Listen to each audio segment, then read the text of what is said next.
Ladies and gentlemen, what is going on? It is your boy Ivan Paychecks with a new Crypto Talks, and I have a special guest. Bam! My boy Danny Cardenas. What's up, my brother? Thank you for coming through. Okay. Guys, if you don't know who this man is, he is behind the scenes in so many levels in the music industry, in the Miami club scene, in the entrepreneurship space, and now he's in crypto as well after many years of me drilling into this man's head.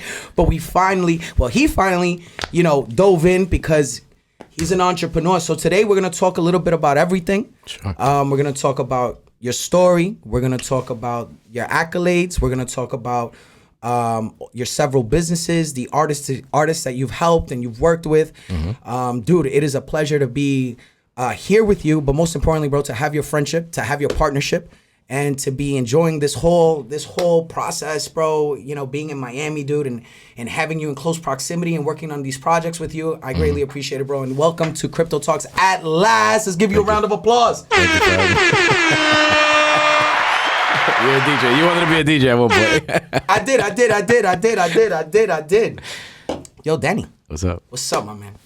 Here, living. Can't complain. You here. Yes, sir. My man, how old are you? I'm 34 years old. 34. Yes, sir. Where you from? I was born in Woodside, Queens. Woodside, Queens. Hold up 1 second. I think this is it right here. Nope. That's a good one. I get it. Okay, Queens get the money, they say. That's what they say. And it's, almost factual. You're from Queens as well. I am from Queens, You know, our man Show Off is from Queens. Show Off is from Queens. You know. Diego's not from Queens. Diego's not from Queens. Diego's from Connecticut. He's from Connecticut. Let's be clear. Okay? Dan, you want to show your face? Diego, you want to show your face? What a Connecticut face looks like? There you go. That's a Connecticut face right there. You heard? We love you, though. Yeah. This guy's the illest connector networker. Yes, he is. Yo, Danny. Yes, sir.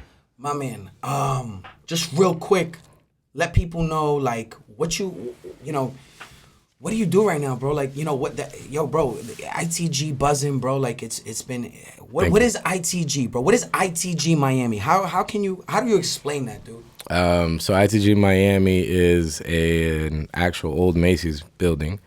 It's a historical landmark in Miami. It stands at 00, which divides Miami north, south, east, and west. It's literally 00 in downtown Miami. Yes, sir. Okay. So it's the most center point of all of Miami. So that is, the middle of the city.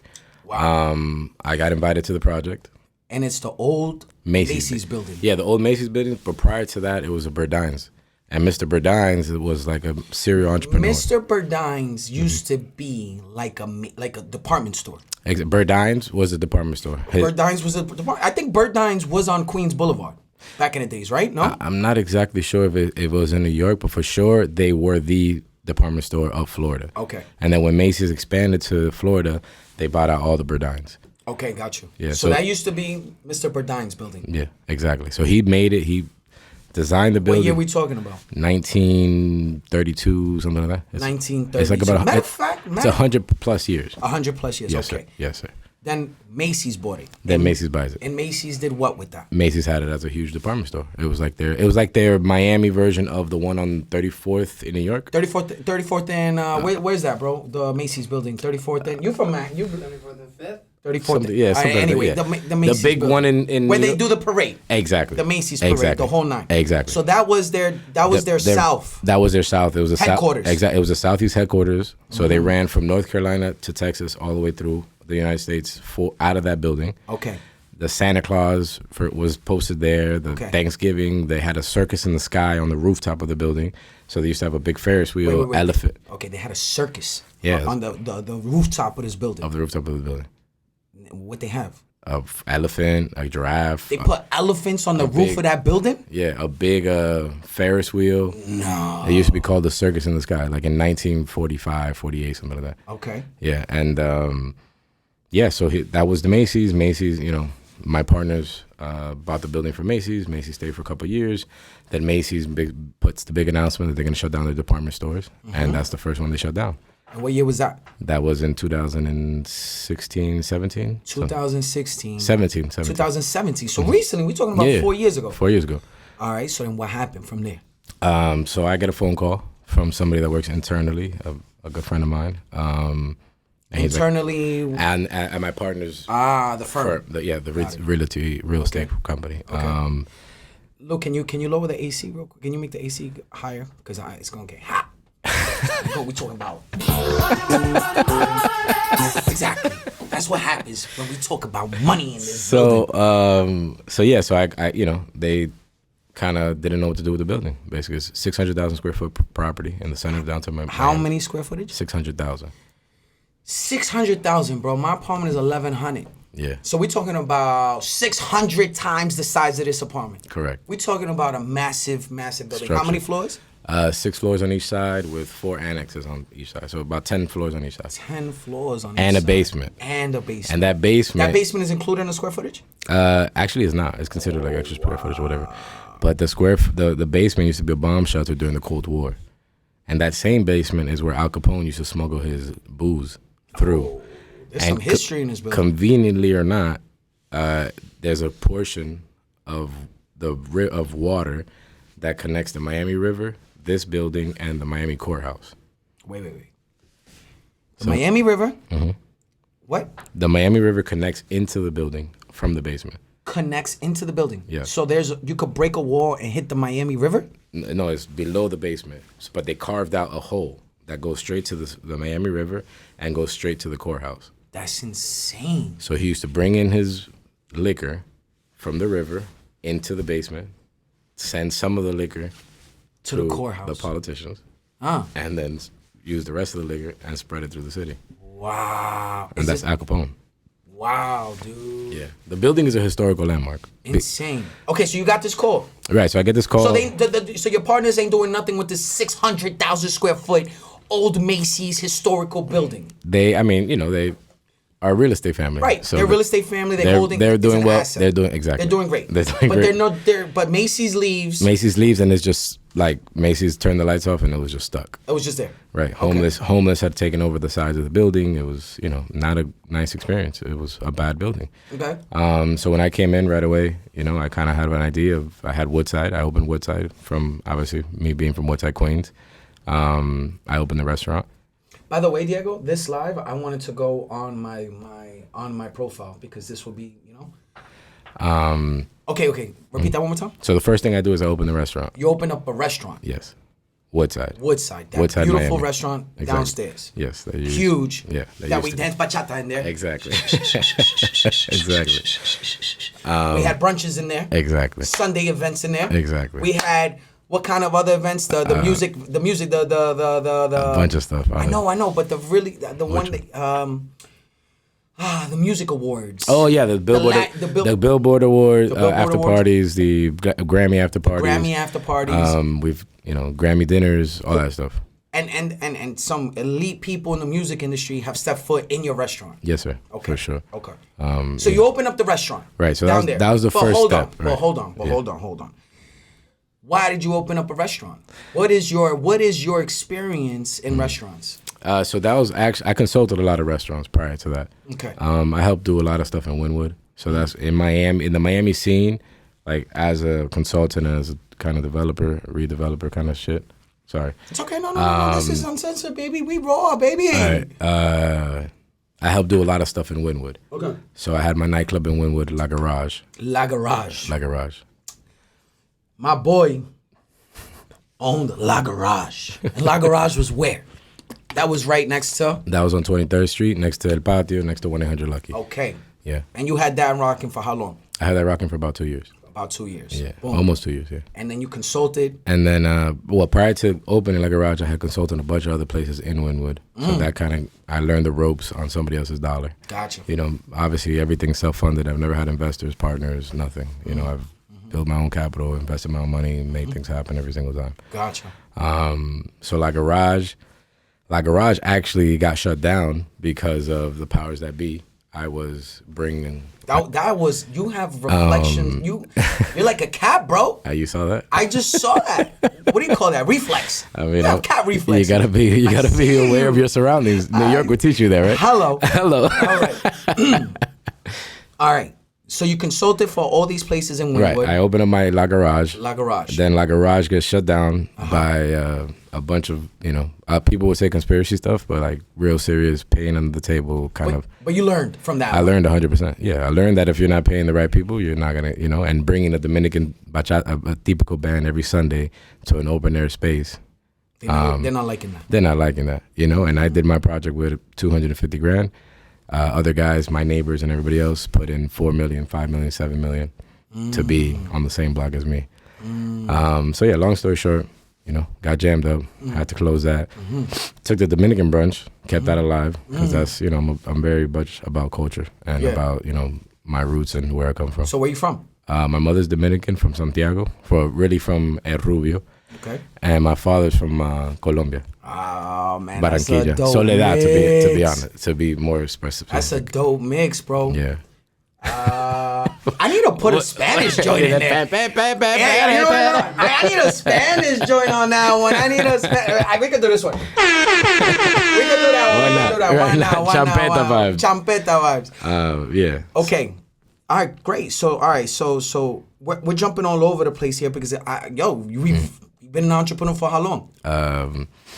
I always say professionally, like 19, but I mean, I've had like 2 jobs in my life. 2 jobs in your life. I started DJing when I was 14, I started selling drawings when I was in 7th grade, that I would like trace and sell. Somebody tried to tell me I was tracing it. I was like, yeah, I bet. And then I kept selling paintings. So drawings. you were selling drawings? So I would like trace over like characters. Yeah. And then sell it as my drawing. To who? To just other kids in school. No way. Yeah. And they would buy it. And they were buying it until some kid tried to tell me I was tracing it. And I was like, oh, I'm tracing it? And he's like, Prove it. No. Yeah, exactly. Prove it. But like, yeah, I always say professionally, for real, like, business, like 18, 19 years old. So I've been doing stuff for 20 plus years. So now that they know a little bit about where you are presently, which we really, really haven't talked about it, but that just to know that you're doing that in the old Macys, but we haven't given them the whole shebang yet. Okay. Yeah. All right? Yeah. Let's take it back to college. You went to college straight out of So out of high school, went to college. I went to Florida State. Florida State. So Seminoles. Dominican Colombian from Queens. In Tallahassee, Florida. In Tallahassee, Florida. Yeah. How was that? It was a culture shock, It actually made me prouder of being who I am, where I come from. Because was there other New Yorkers, other Colombians, Dominicans? I mean, you would find a couple sprinkled, but it was probably 1% Hispanic Latinos on campus. Mostly Anglos, like a 2% African American, 3% Asian, and everybody else was, some form of American, So what did you start doing while you were out there? Man, I did everything. Like college was like my complete playground. I tested a bunch of stuff. I always knew I was gonna be an entrepreneur. Like since middle school, I used to be like, I'm gonna have a monopoly, I was always very focused on being an entrepreneur. So when I was in college, I was fortunate enough to get paid to go to school pretty much. So Florida State covered my tuition, my books. How'd you get that? You was good in high school? I did good, grades. And then obviously being a minority also helped. Minority student, yeah. I went to this, so I originally got accepted regular, and then thank God this lady that I spoke to on the phone, she was like, yo, you're Latin. What are you doing? And I'm like, nah, I'm just trying to go to college, And she's like, nah, but you're a first-generation student. So there's a special program called the CARE program, Center for Academic Retention and Enhancement. So specifically for first-generation college students. Wow. That nobody in their family had graduated college or gone to college. That's dope. So this was a free ride. pretty much. I got a free ride. Yeah, no, definitely. I got a free ride to go to college. The loans I took out was like survival stuff, or like one summer I needed to take calculus because I'm, math, whatever. That's not my forte. Right. I mean, count, money, like numbers. You can do this. Can you do this? Yeah. Wait. Is that why you have money counters all over the place? Right. But so whatever. I had to take out student loans for little things, and then also I took out student loans because they're the lowest interest rate loans. So I took that. I bought a screen printing company. I bought DJ equipment. I invested into concerts. So I basically took out student loans and just flipped it into businesses. What was your during college? What was the business that took off for you?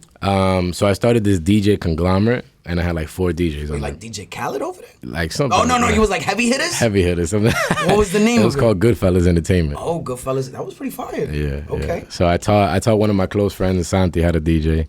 Another Colombian. I taught these 2 other kids how to DJ, and then I got in with the actual college. So like the organizations would need to hire DJs. And like obviously you could DJ the club. I would do that. I would DJ parties all the time. But when the school is paying you, that's a nice, it's a different type of check. It's like $800, $1,000 for 3 hours. Like the school's paying you to DJ? Yeah. DJ what? To DJ they have different club event student organizations. Got you. So I got in. They got good budgets. Yeah, they got good budgets. I would smart man. Exactly. So some things started getting out of my control because I would have several school events because all the time so FSU is very like student friendly. They have different clubs and different this and different that. So like I was like, I'm not saying no to this bread. So I started teaching my boys how to DJ. Like, you want to learn how to DJ? Come on. And I would rent the gear to them. And I would rent the gear to them? Yeah, so I started buying extra gear. I would rent speakers, rent whatever they needed, and I would get the check from the university because I was already in the system, and then pay my man off. And they wasn't mad because you cutting them off too? They weren't mad. They definitely weren't mad. So you kind of did what Jim Rohn said in one of the books. He said, it's not hard to make money. You buy 2 bikes, you ride one, you rent the other one to your friend. That's a good idea. You know what I'm saying? Yeah, you want to ride with me? Yeah, here's my bike. Come with me, $5. If not, where's your bike, baby? You want it or not? Yeah, and it's crazy because some of these guys are still DJing. They should do that. I'm going to tell my kids to do that. To do it. To have mad bikes.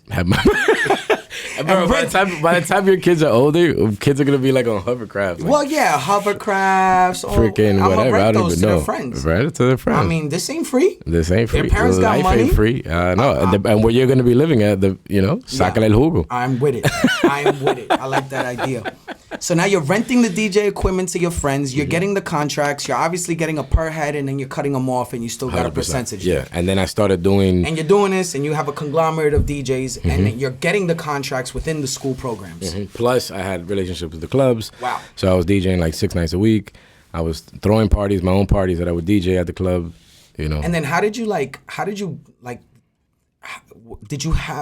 think of this? How did you get inspired for this? Like, did you have entrepreneurship in your blood? Did you have it did you see it amongst your friends, your family, your parents, or was it just something you saw in your environment? Like, or what motivated you to do something like this? I mean, I guess. What turned that entrepreneurship switch on? It's just been there, I don't know how to explain it, but like. Oh, since you was a kid when you was drawing, right? Like, okay. I've always understood that you just gotta, and I'm very much about controlling like my time, like I'm really big on trying to balance my life and control this, and not controlling because I'm a controlling person, but just like respecting my own self and saying, okay, cool, like I don't need to be in this situation. I got a question for you because I just got a flashback of the first time I really said, dude, I'm gonna be an entrepreneur. I remember the exact moment. When was that? I was sipping a 40.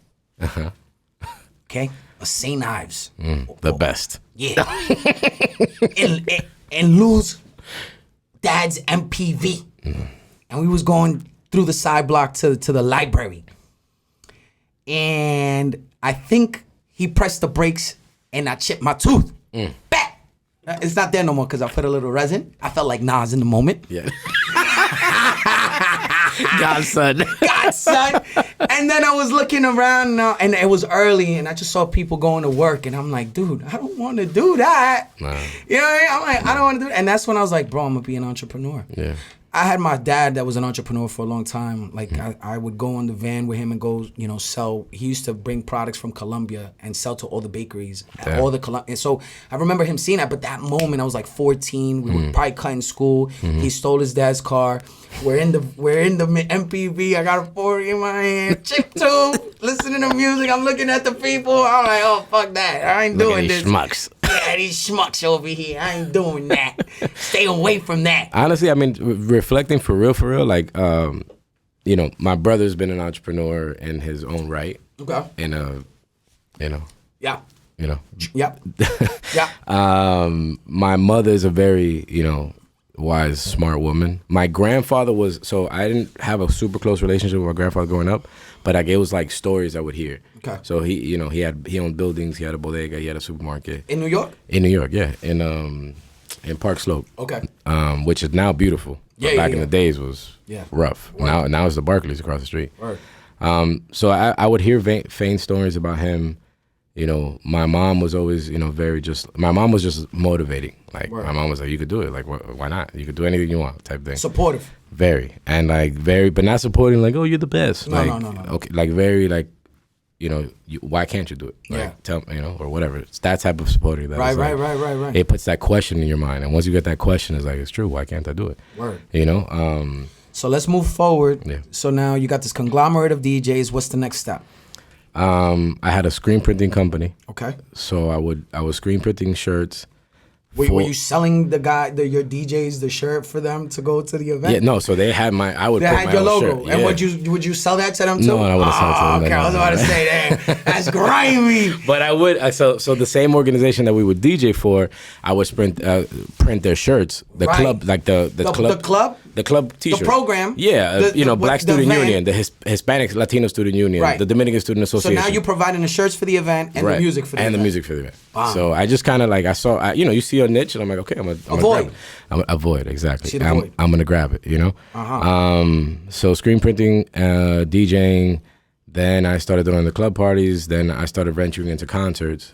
And then once I started doing concerts, that's when it really opened up for me, like, okay, this is a play here. Wow.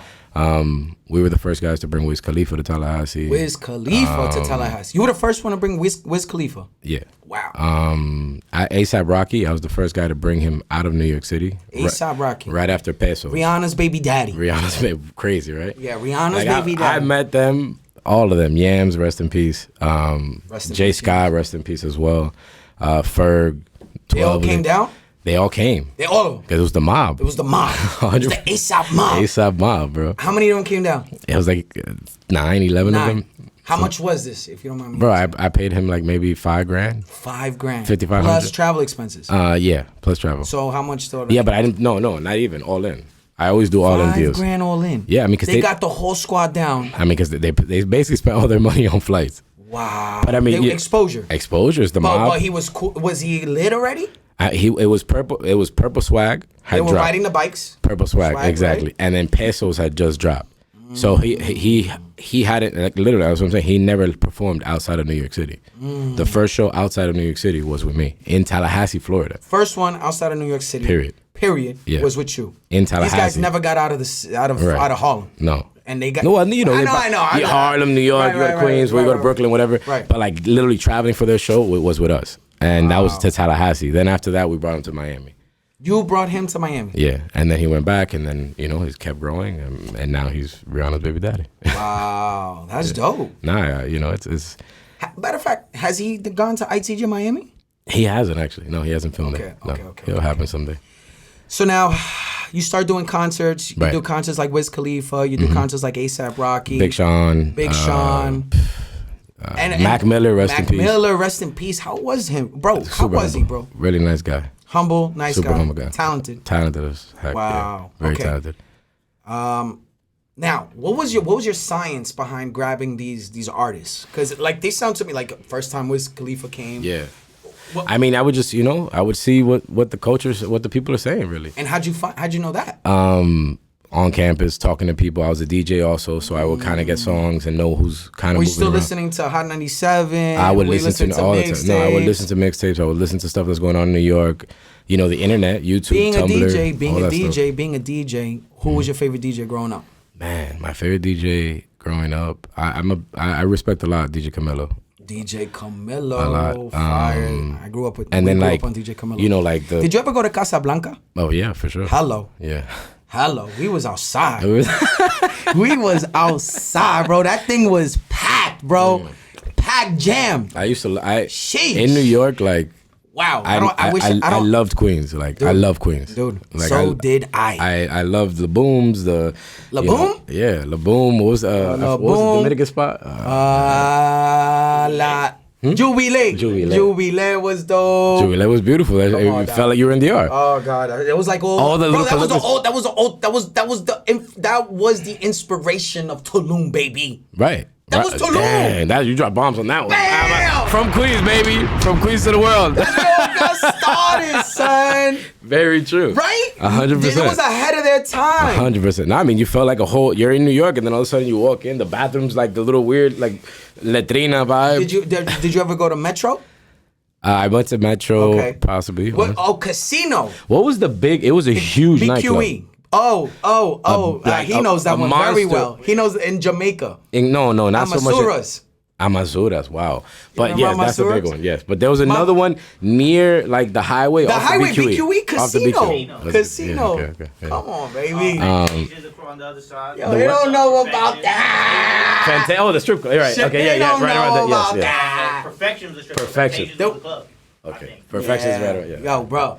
Yeah, so good times. Yeah, great times. Yeah, so that's how I'd keep the pulse of what's going on. Okay. New York would influence me. So were you a lot. always going back? Always, my whole life. Yo, always going back. 100%. You still go back?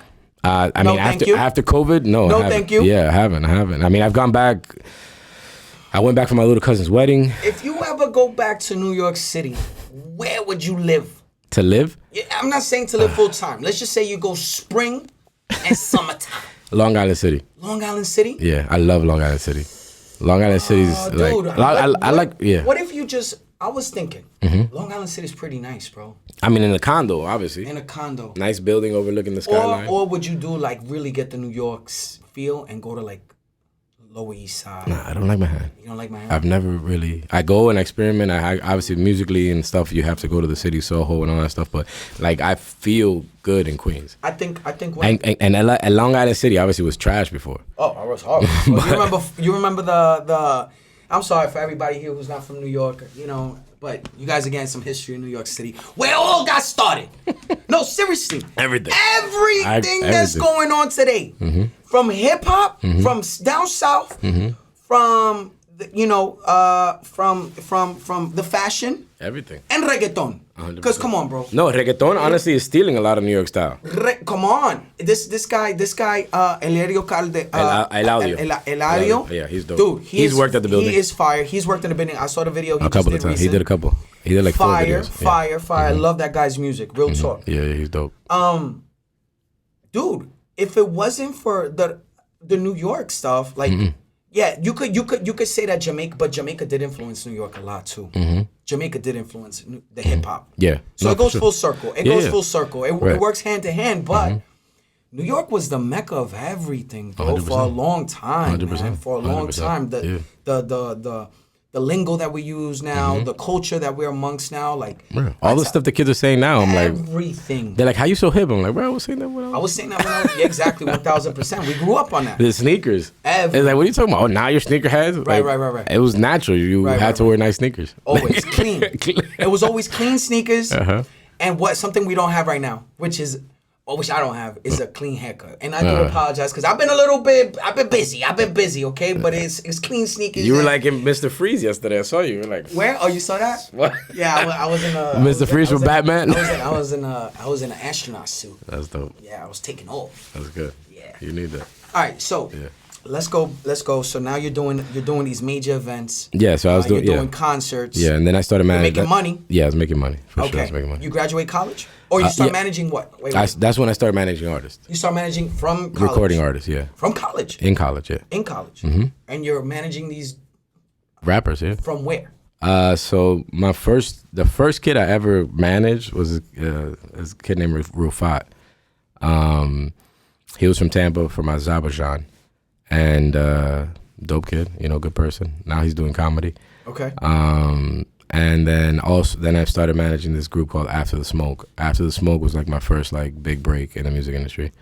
We signed to Warner Brothers. We did a JV with them. Let's give a round of applause for that. No, that wasn't it.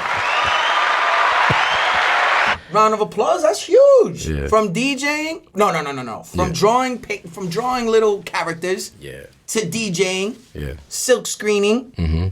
To concerts. To now managing artists to sign to Warner Brothers. Mm-hmm. Yeah. We're talking about success right there. Yeah. Okay. Yeah. So we our A&R / co-manager was Dante Ross, who he's a brand newbie in Busta Rhymes, like OG. He's a what? He brought in brand newbie and Busta Rhymes, all these guys. Like What's his name? Dante Ross. Dante Ross. Yeah. What happened with what was the So he person? was my co-manager. He was your co-manager. Yeah. So once we got to a certain level, we got a co-manager. He was also the head A&R for Warner, and then my Head A&R for Warner. yeah. And This was your co-manager. This is the people you surrounded yourself with. You worked your way up to that. How the hell you got to that? I mean, working. Wow. And Chris Lighty was actually my partner. Whoa, rest in peace. Whoa. Let me hear that again. Chris Lighty? Yeah, Chris Lighty from Violator. And it's crazy because I always wanted to work with him. Wow. So he's your partner, and Chris Lighty is what if people don't know who Chris Lighty is, who's Chris Lighty? He was a legend in the hip hop game. Yeah, so Chris Lighty was Violator. Which was Busta Rhymes, 50 Cent, Ja Rule, Fat Joe, Tribe Called Quest. I mean, like, top tier. He's the one that did Vitamin Water for 50 Cent. Wow. He brokered that deal. That was the biggest deal that ever happened in hip hop. Wow. To that moment in time. Wow. So his mind was, brand partnerships, how do we align? How do we grow an artist? How do we do it more than just the rapping and the concerts, That's why you always talk what you talk. Exactly. That's where you got the game from. I came from a different school of we should be getting paid for this. We should be. This. All right. Sure. So you were saying that you learned a lot from this individual, Chris Lighty. 100%. Rest in peace. Rest in peace. Yeah. One of the pioneers when it comes to brand partnerships. Brand partnership in the hip hop industry. 100%. That did the deal between 50 Cent and Vitamin Water, amongst many others. A bunch of stuff. You learned from this man. 100%. How did you get connected to him? So Chris Lighty, he's from Queens. I don't know if you know that. No, I didn't know that. Yeah, he's from Queens. How old is he? How old would he have been right now? Right now, Chris Lighty would probably be like, I don't know, maybe 50. 48. Yeah, something like that. 44, 48, something like that. I don't know. I'm not too sure. I've been blessed with working with everybody I've wanted to work with. I don't know if that makes sense. Like I've had as a kid, like Violator was it. I'm from Queens. I remember Violator. Yeah, everybody, bro. Everybody. So was Ja Rule with Violator? Ja and 50 Cent at the same exact while time. They were beefing. Exactly. That's so imagine crazy. the amount of like mental capacity that this man had. Hold up. Yeah. Where were their offices? In New York. So when I met them, when I started working with him, he had just joined forces with Blue Williams. Matter of fact, hold up. Sorry about that. Hold on. I'm trying to help our guys here. They're having technical issues, sir. Is this something you may need? Oh, there you look go, at that. buddy. Wow. Yeah.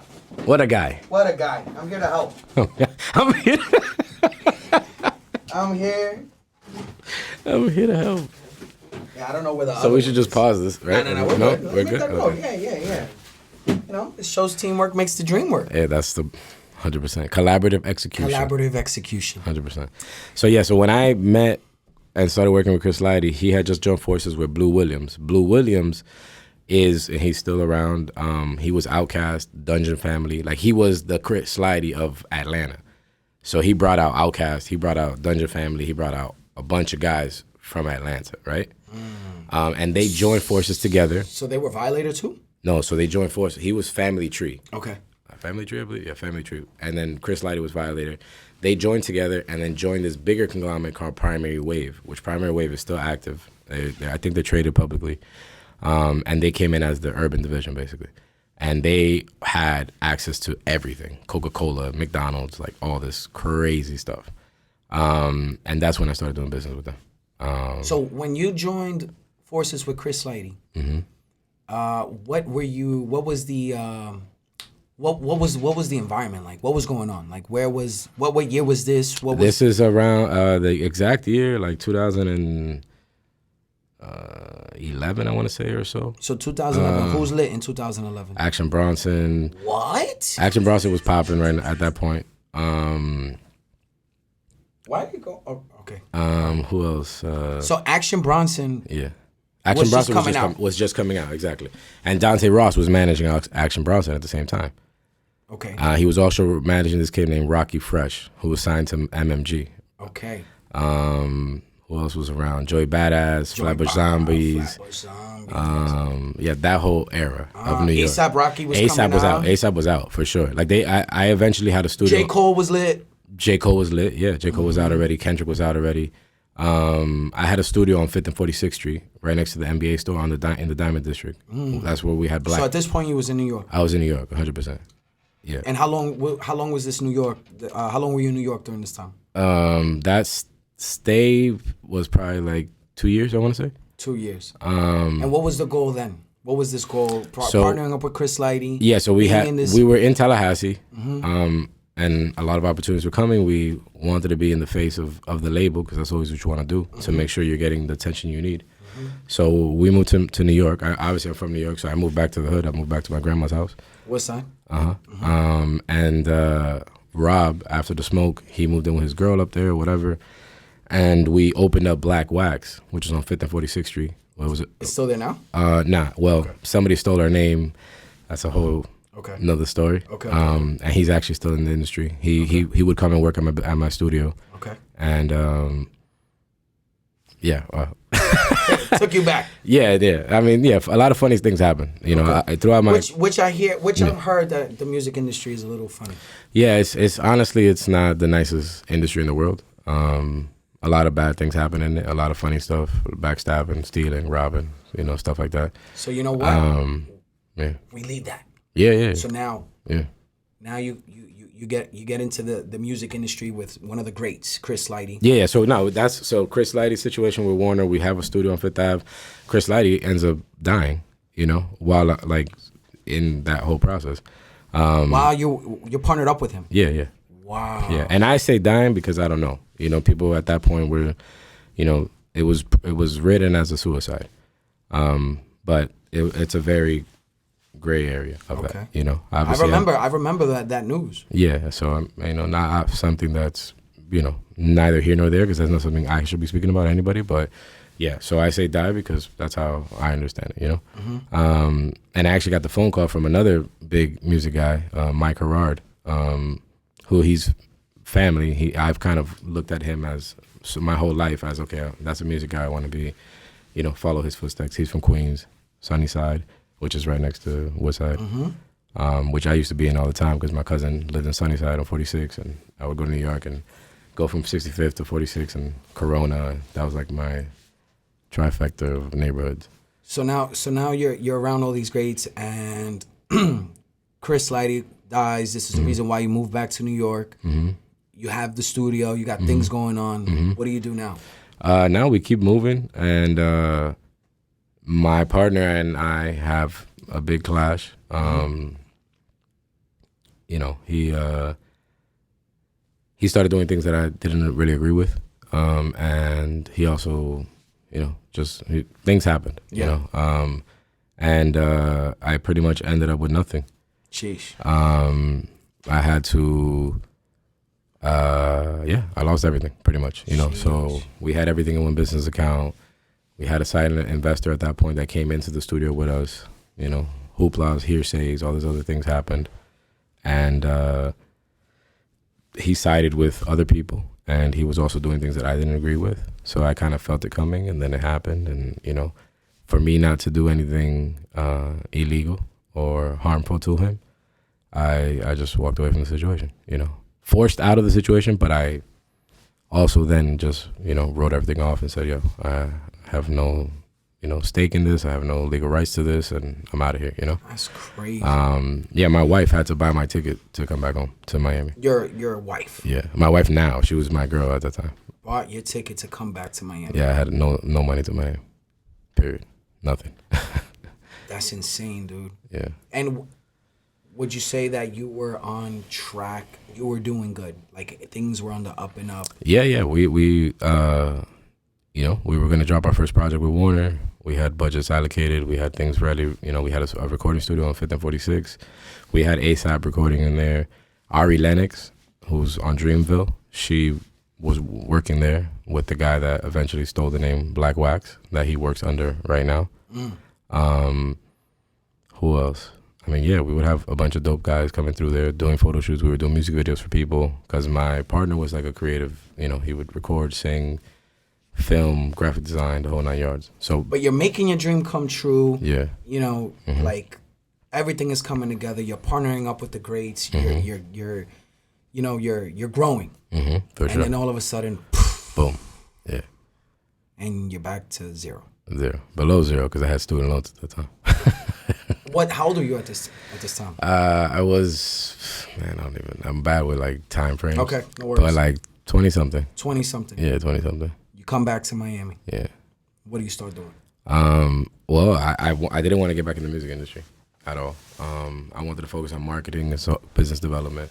While I was in college, I had another company that we would do. It was called Idea Management. Stephen Pargettis and Tudgy were my partners on that. Stephen, I'm still very good friends with both of them. I'm the godfather to his daughter, and they've turned into be great men as well.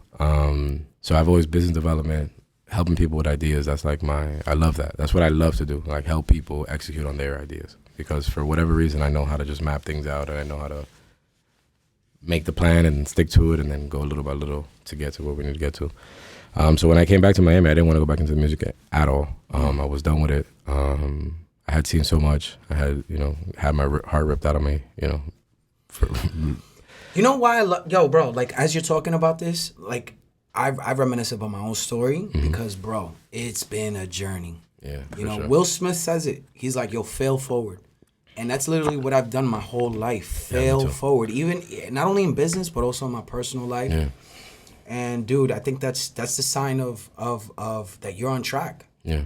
It's after so many failures, you're finally going to understand what you did wrong, and you're going to get it right, and that's when you're going to succeed. Yeah, for sure. And you are living testimony of that, and you're living proof. So, bro, thank you for staying in the game, dude, because if you wouldn't have gone through that, bro, you wouldn't be the man you are today. 100%. No, I agree with that, 100%. And that's always, yeah. And I see it in you, bro. Like, like as we're doing this interview, bro, bro, them shits hurt. Yeah, them failures, bro, they hurt. But, bro, you know what? That didn't make you bitter. That just made you stronger. Yeah, no, for sure. And that gave you a why to come back harder, smarter. And look at where you at today, bro. You've helped so many countless people since I've met you, bro.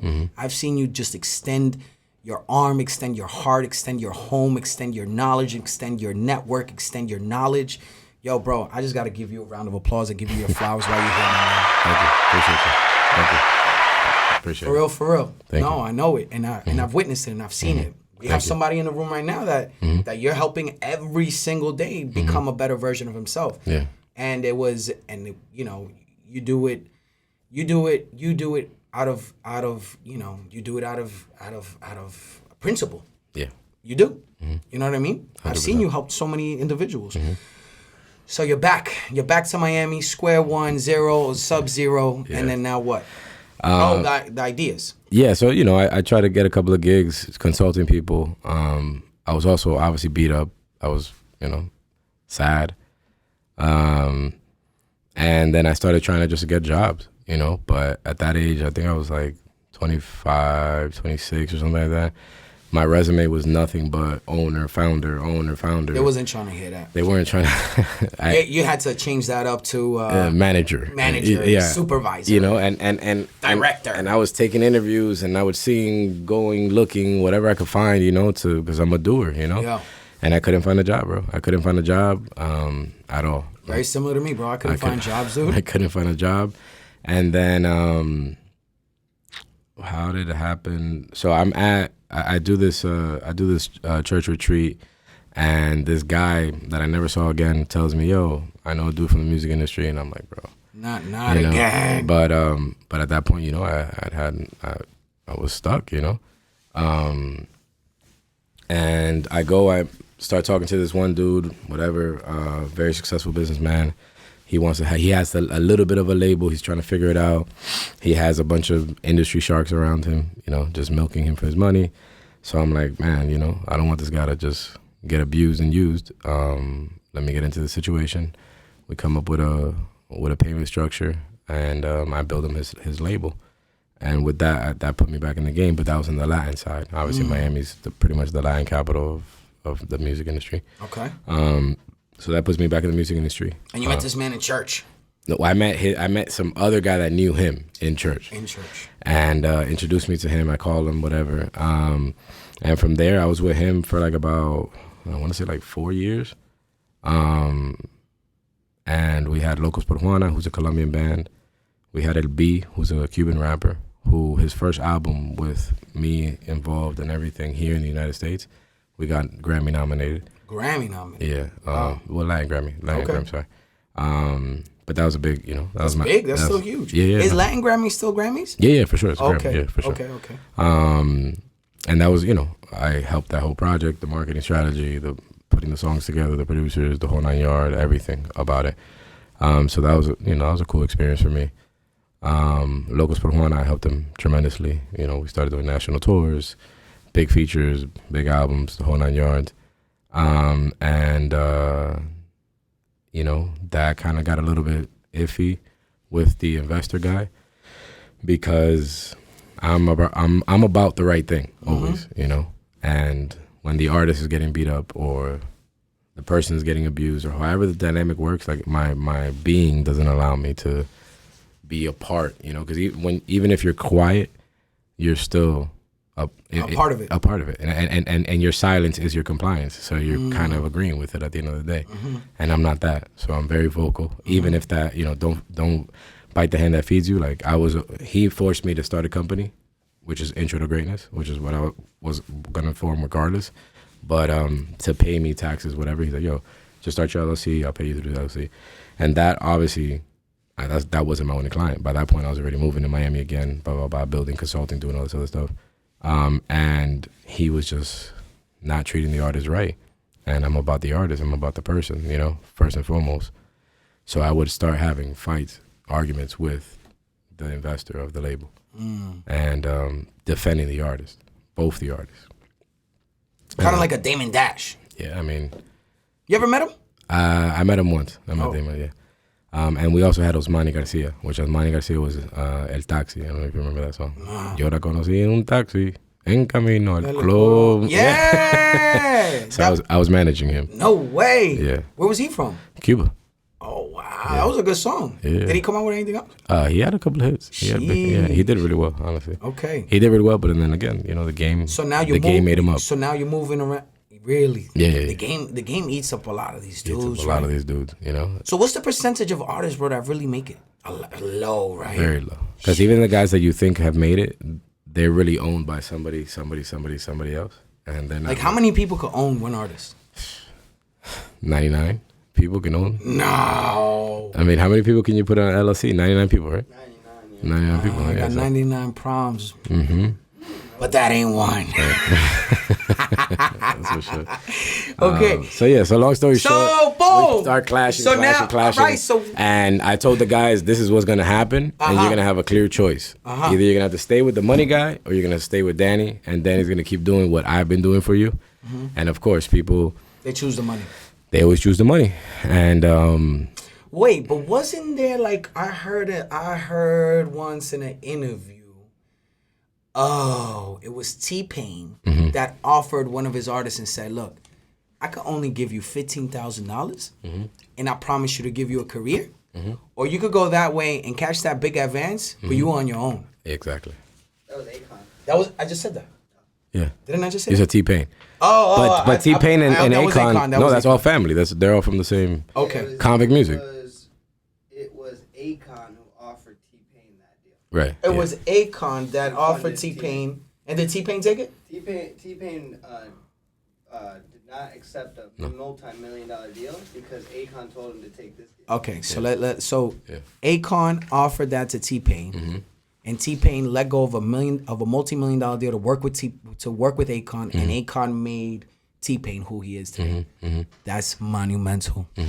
And that's what. So when and like I saw the writing on the wall because I'm sticking my neck out against the guy that brought me into the whole situation, and I'm trying to defend these guys. I'm like, this is what's gonna happen. Like I know the game. This is gonna happen. And eventually, literally, one of the locals per Juana did Bryant Park in New York City. No, Bryant Park is fire. We did a whole New York. But sorry, what's the name of the burger joint in Bryant Park? Shake Shack. Shake Shack. I mean, it's everywhere now. But it started there, right? Yeah. No, No? was it the first one? Nah, I No? don't think so. No? You're wrong. Probably You're wrong. No, I'm wrong. somewhere in Queens, I think. Nah, get out of here talking about Queen. Shake Shack though ain't even in New York. The what? I don't know if it was the first one. Shake Shack was not in Queens, bro. Whatever. Get out of here. Where was it? On Roosevelt and 75th? Right next to La Abundancia? Right next to Sebastián? What we talking about? Oh my God, El abundancia. Chucky. Oh, El Chucky. La hamburguesa, por favor. Salchipapas. Salsa rosada. Salsa rosadita, please. Yeah, so whatever. Long story short. Matter of fact, hold on. Side note. Chimichurri? I mean, a chimi or Colombian burger? A chimi. Really? Yeah, bro. A chimi. I ain't gonna lie, bro. Them chimneys is heavy. Come on, bro. They say a good chimney spot here in Miami? I'll take you to the chimney truck in Alapata. Don't tell me it's the truck right there in the gas station. In Alapata. In Alapata. You gotta go to Alapata. Where's Alapata? Alapata's right outside of Wynwood. Yeah, right by Ghost Shed Gym. It's in the Shell gas station? No, I don't know about that one. What's it called? Like, it's Chimi el Primo. That's a monster. And Chimi el Tigre. Which was the one? Both of those guys. Okay. Both of the guys, you could trust their trucks. Okay. For sure. All right, so bam. So yeah, whatever. Long story Bryant short, Park, Bryant Park, great New York run, press, blah blah blah blah, all that stuff. And I felt their energy. I'm like, okay, this is gonna happen now. I tell my wife, yo, it's gonna happen now. She's like, yo, but we just did Bryant Park. We just did. It was with Carnegie Hall. Like it was a big deal, you know. You felt the vibe. I felt the vibe. I just They know. were about to go. Yeah, they were about to betray me. Betray you. Yeah, and stick with the money. Bro, what is it about? What is it? I mean, the money. You know, the little carrot. Yeah. You know. Yeah. The little cheese. Yeah, the little cheese. Okay. And you know, everybody got families. I understand it. You know what I'm saying? It's no harm, no foul. You know, God bless everybody. Like I know that's why I can speak about this like this because, well, honestly, because I got a strong relationship with God, and I can forgive people for real. But you know, I get it. It is what it is. So that same trip, boom, come back, shoot, yo, you're fired, Danny. All right, bet. You know, I had just had a kid. But obviously, Danny already had La Garage. Danny was You already had a garage? Yeah, I had a garage, La Garage while I was doing this as well. So I was already venturing, you know. I just, when I started, I was on my dick. By the time By the time I had gotten married and started working and everything with this individual and with the label situation, I already started. Plan B. Things already started coming back in, and we started building. So that happened, boom. And again, I'm like, yo, I'm done with the game. I remember vividly my last trip to the Grammys. I was going because I already had plans to go with Angie Martinez, a good friend of mine, very powerful attorney in the music industry. Another person that I personally wanted to work with because she used to manage Pitbull. And when I brought Pitbull to Tallahassee, I brought him like 3 different times. And I would always see Angie Martinez. How much you would pay for him? The first time I paid Pitbull, like $12,000. Then like $30,000. Then I got him for Homecoming. He made like $80,000 or something like that. Wow. Yeah. And I would always see Angie Martinez because she's the lawyer. And I'm like, damn, I want to work with her. I want to work with her in the future. And, right now we're friends. And Fire. We've worked together on different things. So that's another person that I literally, like, I want to work with her. You know what I'm saying? And God allowed it to happen, This guy's living in her house. I was about to say, now I remember that name and I remember the house deal and everything. Yeah. Wow. So, yeah. Does she still manage Pitbull?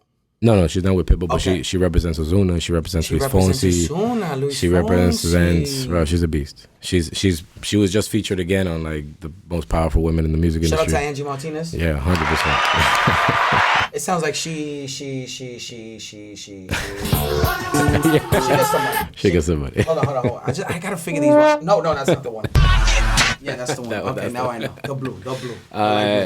Yeah, so that's another person that I literally wanted to work with, and I got the chance to work with her. Now we're friends. Right now we don't really do any music stuff together, but it's a friend that I can count on. She can count on me. Word. It's a great relationship. So now you're in the club scene. In the club scene. Yeah. You're like, all right, I'm done with this music thing as far as like managing. Yeah, managing, labels, all that you're stuff. Done with that. I'm done. Yeah. So now you pivot into the club, lounge, restaurant, consulting, bringing artists to other individuals. Yes, and doing brand partnership. And doing brand partnership. And consulting for a lot of different companies. I consulted for Monster Headphones, which made Beats by Dre. I brokered a $250,000 deal for them to be at Marlins Park when it was still Marlins Park for All-Star Weekend. So that's like, that's the big, all the money comes in for that.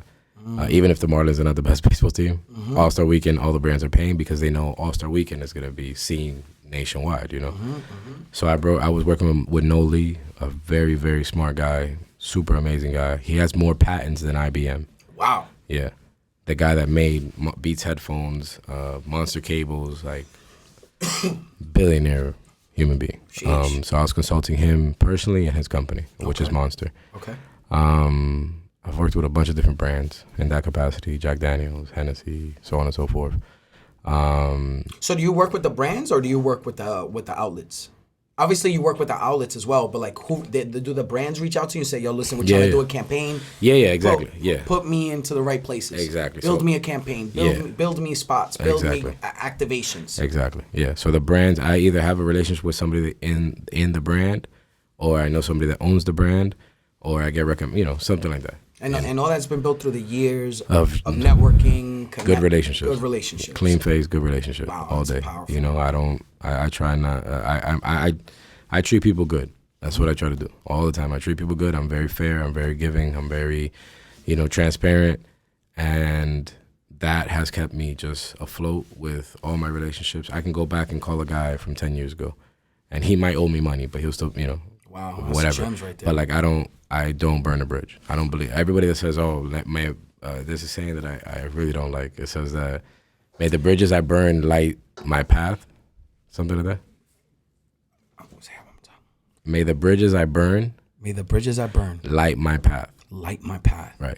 I think that's. But do we want to burn bridges? That's what I'm saying. I think it's so retarded that people think that. That's crazy. I don't want to burn bridges. Not at all. Never. I never burn bridges. No.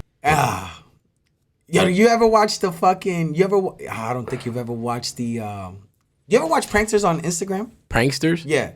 Yeah. There's this one guy called what's his name? Funny Marco. Okay. You ever seen that one? Funny Marco. Did you see the one that he does T-Pain?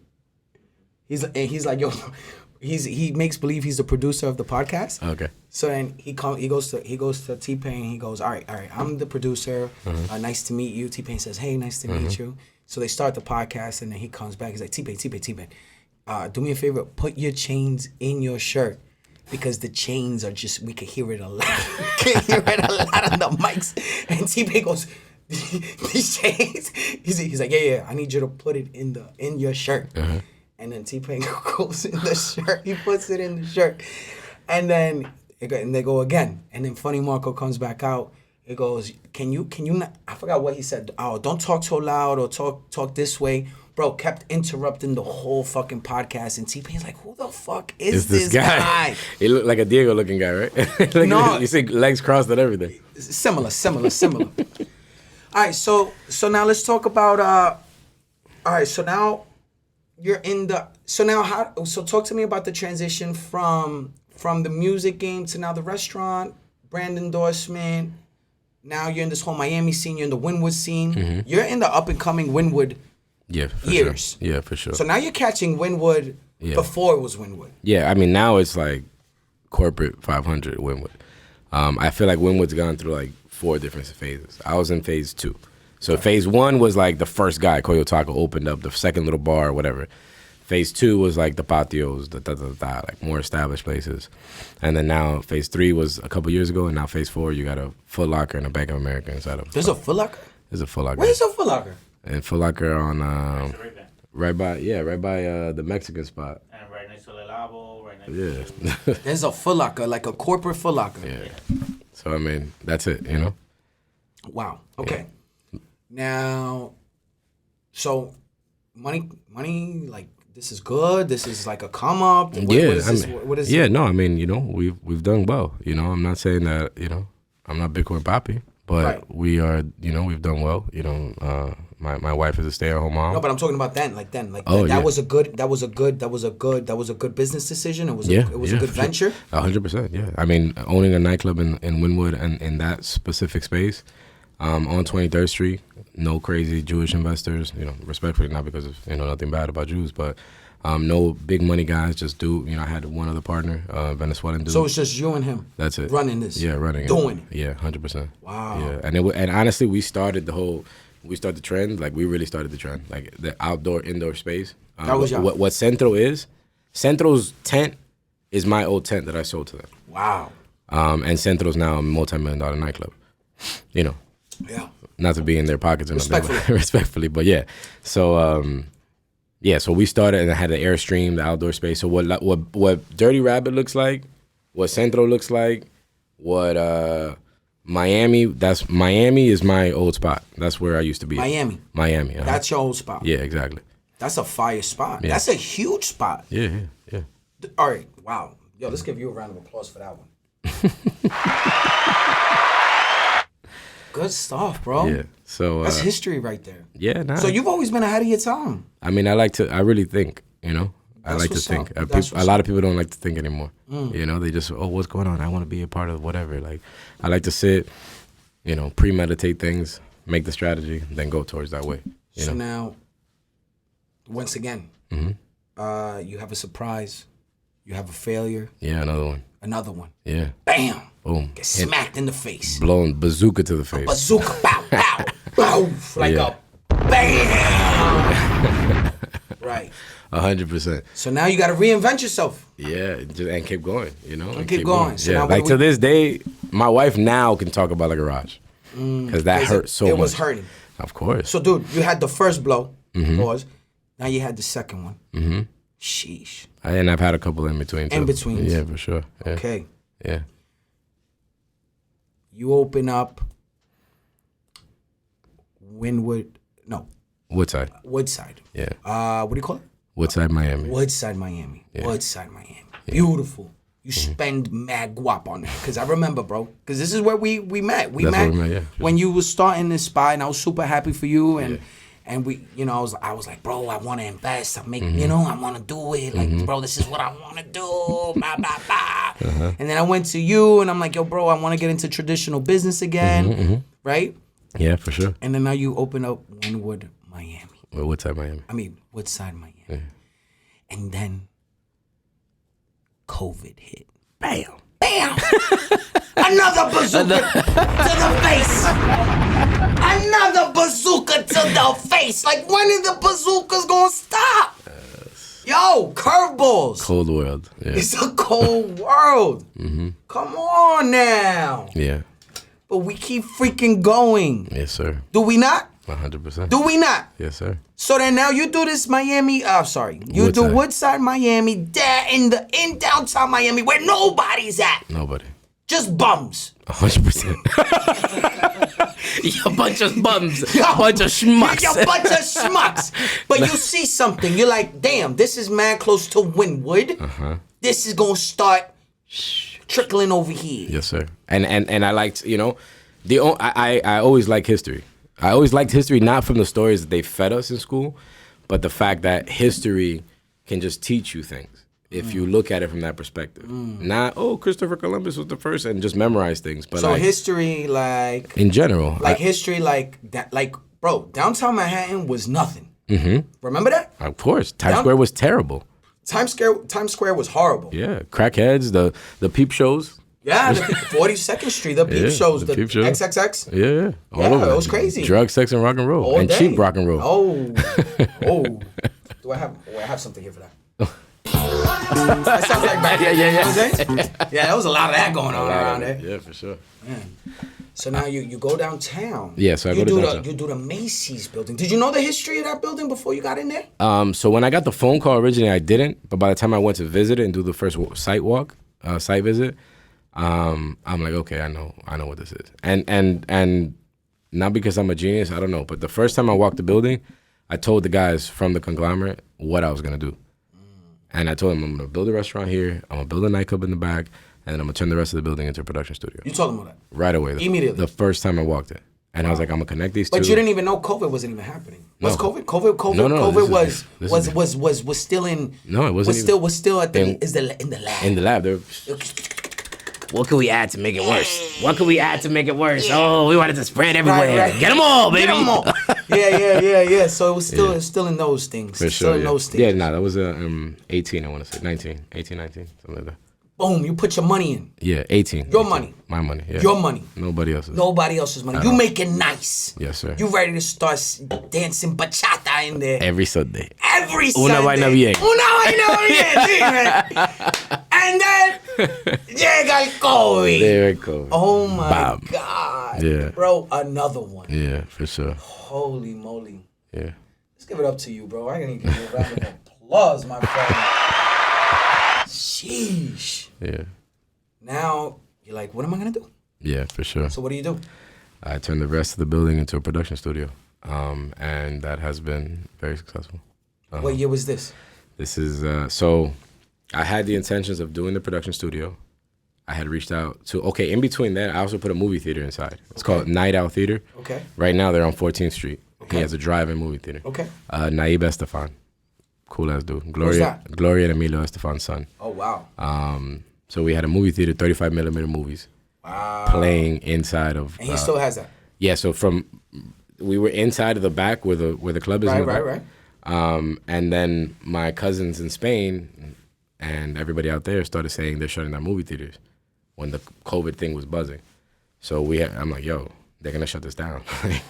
The first thing they started talking about was movie theaters, because obviously you're sitting in a movie for 3 hours, 2 hours, COVID spreads through the air, whatever, blah, blah, blah, the whole story. So I'm like, yo, let's wrap this up before we get our legs chopped off, you know? The last run of show that we did was Valentine's Day weekend of 2020, February 2020. And obviously March 2020, the world ended. Wow. So we wrapped that up, but we did a bunch of cool stuff. I mean, he's a genius in his own right. I was kind of just a facilitator. He has mad relationships with movie people. We did Joker on 35 millimeter Like movie. the new Joker? The new Joker. How did he get the Joker in 35 millimeter? Did he do this still? I mean, that's the type of pull he has. You know, he's a film guy. Like, he loves film. He loves the art of it, the creating of it. He appreciates it. He appreciates the 35 millimeter. Like, he runs the machine himself. How many people did he have there, watching movies? Bro, we would do well. Wow. We would sell out shows all the time. He sells out his drive-in right now. So being at ITG Miami was like his introduction to downtown Miami. And then from there, he was able to get the city to support him. And he's on 14th Street right now doing a drive-in movie theater, which is super cool. So, and it had an art gallery inside the building as well, prior to COVID. Right. So we had a full art gallery, millions of dollars worth of art, Miami art mob with 2 young ladies, very smart women. So Miami art mob, the movie theater, the restaurant. That was my core infrastructure first. And it sounded to me like you just had to, once COVID hit, all right, I can't open up my restaurant. I can't open up the club. I can't do the art gallery. I can't do the art gallery. The movie theater. I need a pivot. So then we went to productions. Yeah, so productions. So I had let, or Naib and I together, we let Hannibal Buress premiere his new stand-up inside of the Night Out Theater. I met the director, got cool with him, whatever. He calls me. He's like, yo, I got this thing with YouTube and Bad Bunny. I'm like, bingo. This is before COVID. So I let them come shoot, use the entire building. They're there for 5 days. YouTube. My first client was YouTube. Your first client was YouTube. The checks said YouTube Intro to Greatness. to Intro to Greatness. Yeah, 100%. And the contract and everything. You need to take a picture of that. Yeah, and I got one with Netflix too. Same thing. Netflix to Intro to Greatness. Yeah. A.k.a. Danny. Yeah, for sure. So when that was filmed, obviously, you know, producers will tell you that takes 3 months to get edited, get approved. Then they got to line it up within his marketing strategy. So I just waited. I called a couple of directors that I'm cool with because obviously I've used directors for my artist. And I'm like, guys, I need you to come check out the space. Just take a walk through, see what you think. You know, people like, Danny, we'll come, want to come. Yeah, so long story short, I wait till Bad Bunny's team and YouTube dropped the artist spotlight that they did. So it was Billie Eilish was the first one. The second one was Bad Bunny. So boom, when I see the Billie Eilish one come out, I'm like, okay, the Bad Bunny one's coming soon. Then I reach out to the director. I'm like, yo, when is this kind of coming out? And he tells me, I'm like, all right, cool. How many weeks after they filmed? Oh, this was like 2 months later. So you didn't do nothing for 2 months? Not in the production. In the production. Right, because everything else was, all the other things were still flowing, okay, you know, and going. That comes out, and that's what you could use, proof of concept. Proof of concept. And from there, that's all she wrote. So all the same directors I was telling to come walk the space. Now their eyes open. Now their eyes open. So now, who has recorded a video? Who has produced in your content creation space? Yeah. So company wise, HBO Max, Netflix, Univision, Telemundo, Sony, Universal, Warner Brothers, Magnus. You know, pretty much all the big guys. Let me give you a round of applause for that one. That's huge. And then artist-wise, because that's what most people know, DJ Khaled, The Baby, Bad Bunny, Ozuna Anuel. Ozuna Anuel did Los Dioses with the whole album in the building. Who else? J Balvin? J Balvin has not shot in the building. Karol G, Nicki Jam. 50 Cent? 50 Cent did a perform because then also we've done events. I do events for a long time. So 50 Cent performed on the rooftop for a crypto event during Bitcoin Miami Week 2021. Crazy. Right, that you were supposed to host. I was supposed to host that, but I was you were in Mexico. I was MIA. Yeah. I was occupied. Occupied, busy. Yeah. I'm busy.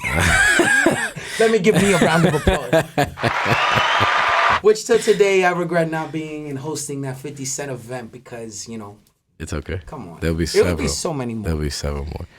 That was proof of concept to you, to show you. That was my intro into crypto. That was your intro into crypto. 100%. So when was this? That was last year. This time last year. This time this year. Bitcoin Week just happened. Bitcoin Week just happened. So and yeah. Why didn't we do anything crypto at the event this time? This year? Yeah.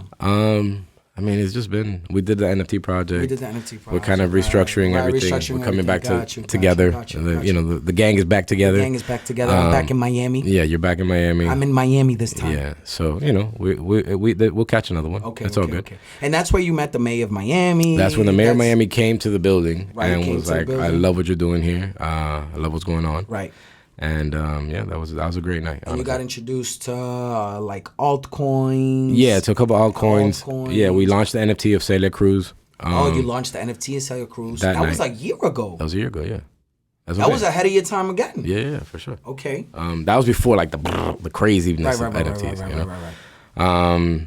And yeah, I mean, fast forward from there, we've done live streams for Neutrogena on the roof. We've done album releases on the rooftop. We've done Dipset was there. Dipset with DJ Khaled. Dipset was there. Yeah, that was recently. I don't take many pictures with people, but that I needed to, you know. That was fire. Yeah, DJ Khaled. I respect DJ Khaled's work ethic tremendously. Like that same day, and this is where people don't understand. Like people, like if you really want to do something, like it takes work. Everybody works. DJ Khaled that day, I following his story, obviously because I know he's coming to my building. In the morning, he had meetings, and he shows his Jordan meetings. Then he has his label meetings. Then he had a lunch meeting. Then he pops up in his own car to use it as the prop for the video. Does that, boom. Then he goes to see Timberland for Timberland's birthday, gives him a Louis Vuitton bag or something like that. Then, boom, goes to the recording studio. And, like, at the end of the night, he's like, there's 3 times you clock in a day. There's the morning time, the mid shift, and the night shift. And he's like, I showed up for all 3. And that's like my like, you know, now I really try to balance. I have 2 little boys. I have a wonderful wife. Congratulations, like, bro. You do have a beautiful family. I try to balance my life, but the younger me, the free me, was unstoppable. And then the married me with no kids, my wife would be like, yo, you're not a robot. Like, you got to stop, you know, because I don't care. Like, my phone's off. Let's go do it. Let's get it. Blah, blah, blah, blah, blah. I don't care. Because that's what it took to get my name to where it's at. My credibility, my network, my relationships. And experiences, you know, like, I worked for it. You know, I had no handouts. Deserved. At all. Nothing given. Like, nothing given. I grabbed it. I made it happen every single time, period. You know, and anybody that's ever crossed my path or done business with me understands that I made it happen every single time. I put money in their pocket. I made opportunities come to their lives. I guided them. I helped them. I mentored them. All that stuff. And not on some like, I'm better than you. I'm always trying to be even keel with people, guide them the right way, help them. And then after a certain point or not, you know, the well dries up and I'm going to be okay always. You know what I'm saying? Because I got myself. I got a great structure of team, of family behind me. I have a great relationship with God, so I'm gonna be okay. Most of the time, the people that stop doing business with me, it's a different story, and that's on them. That's not on me. You know what I'm saying? Like I said, there's plenty of people that owe me money. There's plenty of people that are still living and working in opportunities that I put them in, and it's okay. Like, I don't have no hard feelings, but I know when somebody like me is in somebody's life, it's a very big difference. And when I'm not there, it's a big hole. You know, that's just. No, I totally respect that. Whoa, let's get that. I feel you. Yeah. But you know what? That's truthfully, that comes with the game. Yeah. You know, all that comes with the game because humans are imperfect, right? 100%. No, 100%. And I think that the wisest thing you could do is always be involved and help as much as you can, but always set yourself up. Like, no matter what, always set yourself up. Everybody should be setting themselves up. But as the person putting it together, you should always, you know, have your best interest always. Why you're having everybody's best? Because I've seen that where people just have other people's best interests, but they forget about their own interests. Yeah. No, and I'm currently going through that process right now. I'm cutting off a lot of dead fat in my life. You know, because you gotta be lean sometimes, bro. I'm at the heaviest I've ever been. And listen, but yeah. It's all good. Yeah. Cut that fat. No, bro, sure. One of the biggest things that I always tell you, bro, is that I try to keep a lean machine. And when I involve people, that's when I get the most stress. Dude, when I leveraging is amazing and partnering up with people, but with the right structure, in the right model. And then the right people. 100%. So now, how long have you been popping with the ITG Miami, content creation space? 600,000 square feet. Everybody who's somebody's using this space. I want to say like 3 years. 3 years now. 3 years, maybe 2 actually. 2. Yeah, Two yeah. 2020. 2020 really popped it off. Okay. 2020, 2021, and 2022. Yeah, 2 years of. So now that you've seen all aspects. Somehow you've always been involved with music. Music. That's the common thing. Music and business development. I've always used the music because everybody loves entertainment. But that's fire though, because it's not only what everyone loves, it's what you love. Exactly. Yeah. You started off as a DJ. Yeah, I started off. My first love was hip hop. No, mine too. You know what I mean? Hip hop taught me a lot. Hip hop taught me everything. I think my first teachers was, I'll tell you right now. You remember those magazines, bro? The magazines with the CDs? Oh, and yeah. And you would be able to get the CD? Buy the CD? Like 10 CDs. Yeah, $10. And my mom bought me DMX. Oh my gosh. The album was, you're living DMX. Flesh of my flesh, blood of my blood. 100%. NWA. Yeah, that's big. No Way Out. Yeah. Then I went to Corona and I got Beat Nuts. Beat Nuts. Okay. So Mike Herrard managed Beat Nuts. Okay. Yeah. And then I would listen to I'll be like, Oh, that was my first love, bro. Yeah, like, mine too, oh, mine too. fire. And then I got into graffiti. Yeah, yeah. And I became that's when like the rebel came out of me, and then I was here we are today. Come with the fast forward. And we fast forward and we here today. Yeah, for sure. But hip hop was a major influence. Music is still till today. I get my motivation from 50 Cent, Nipsey Hussle, J. Cole, for sure. Nas, Jay-Z, all of them. Yeah, Pusha T, Kanye West. Yeah. Dude, this is my Jim Rohn. This is my Grant Cardone. 100%. This is my Bob Proctor. You know what I'm saying? 100%. Yeah. Because, bro, these people really talk what they had to do to get out from the mud, from Queens, from Brooklyn, from the Bronx, from Harlem, Staten Island. Yeah. Yo, what? Yeah. They Freaking, got out of Afghanistan, Wu-Tang? basically. Wu-Tang, Capone Noriega. Yeah. Oh, you know what I mean? Yeah. That was my basic instructions into business and into entrepreneurship and all this. 100%. And so I see that that's a common thing, the music thing, the business development, the entrepreneurship, the risk taking. Yeah. And look, it pivoted you into, is there any other establishment like that in Miami? No. Not at all. Not because of us or nothing, but there's other production studios, obviously. But the rawness and being from New York is what made me see what the space was. Because Miami, even Woodside, if you remember how we designed it, it didn't look very colorful. You know, it was very wood, a lot of green, hunter green. You know, so it felt like a cabin, not the tropical. You know, Miami, you see flowers, and everywhere you go is super bright, super. So I wanted to be a little bit different. You gotta, if they're going right, you go left. Totally. You know, that's so the opposite of what the masses do. You have to. You know, that's how you stick out, and that's how you find your little spaces. You know. So So I want to talk about what's next for ITG Miami. Yeah. And then I want to talk about how that one event, how meeting me, and then doing the crypto event inspired you to what you're doing today. Yeah, so ITG Miami, the goal is to buy the building. You know, that's always been the goal. I say buy partners. Yeah. Or keep them involved too, whatever. Yeah, keep them involved. They've been great to me. But buy the building, redevelop it to the full max. I've done all the proof of concept. I've tested that building out. I've test driven it, you know, for 4 years to the max, full throttle, you know. So I know what I can do there. And now you want to go full speed. Yeah, and for long term, you know, because I want to buy it, redevelop it, put the businesses on in there. It's actually the largest rooftop. In Miami, yeah. It's the largest rooftop in Miami. Yes, sir. That could be a crazy establishment up there. Imagine. Okay. Yeah. But also, you know, you don't want to make it too sexy, too big, too perfect, and then somebody else come in and buy it before I can buy it, you know? Because it is a nice, you know, price tag on it. Got you. So, yeah, the purpose, the idea is to buy it, make it a staple in Miami, make it a production studio, Warner Brothers Studios, Larry King Studios, like, you know, established. Okay. And then also, you know, put a building on top, you know, really push it to the max. Okay. So that's what ITG Miami. Also, we are venturing into doing more productions for other people. That's one of the reasons, you know, Diego's down here. Okay. Because a lot of stuff I was doing was servicing, providing a service of the space, the location, you know, crafties, stuff like that. Now I want to start shifting into grabbing the clients from A to Z, you know. That's always what I've tried to do. You know, I always tried, that's the monopoly, you know. I've always, when I told you about the DJing, I DJ'd, I started promoting, doing the concert, doing the screen print, try to go vertical. If anything, everything in the industry, it should all be in-house. Okay. Everything should always be in-house.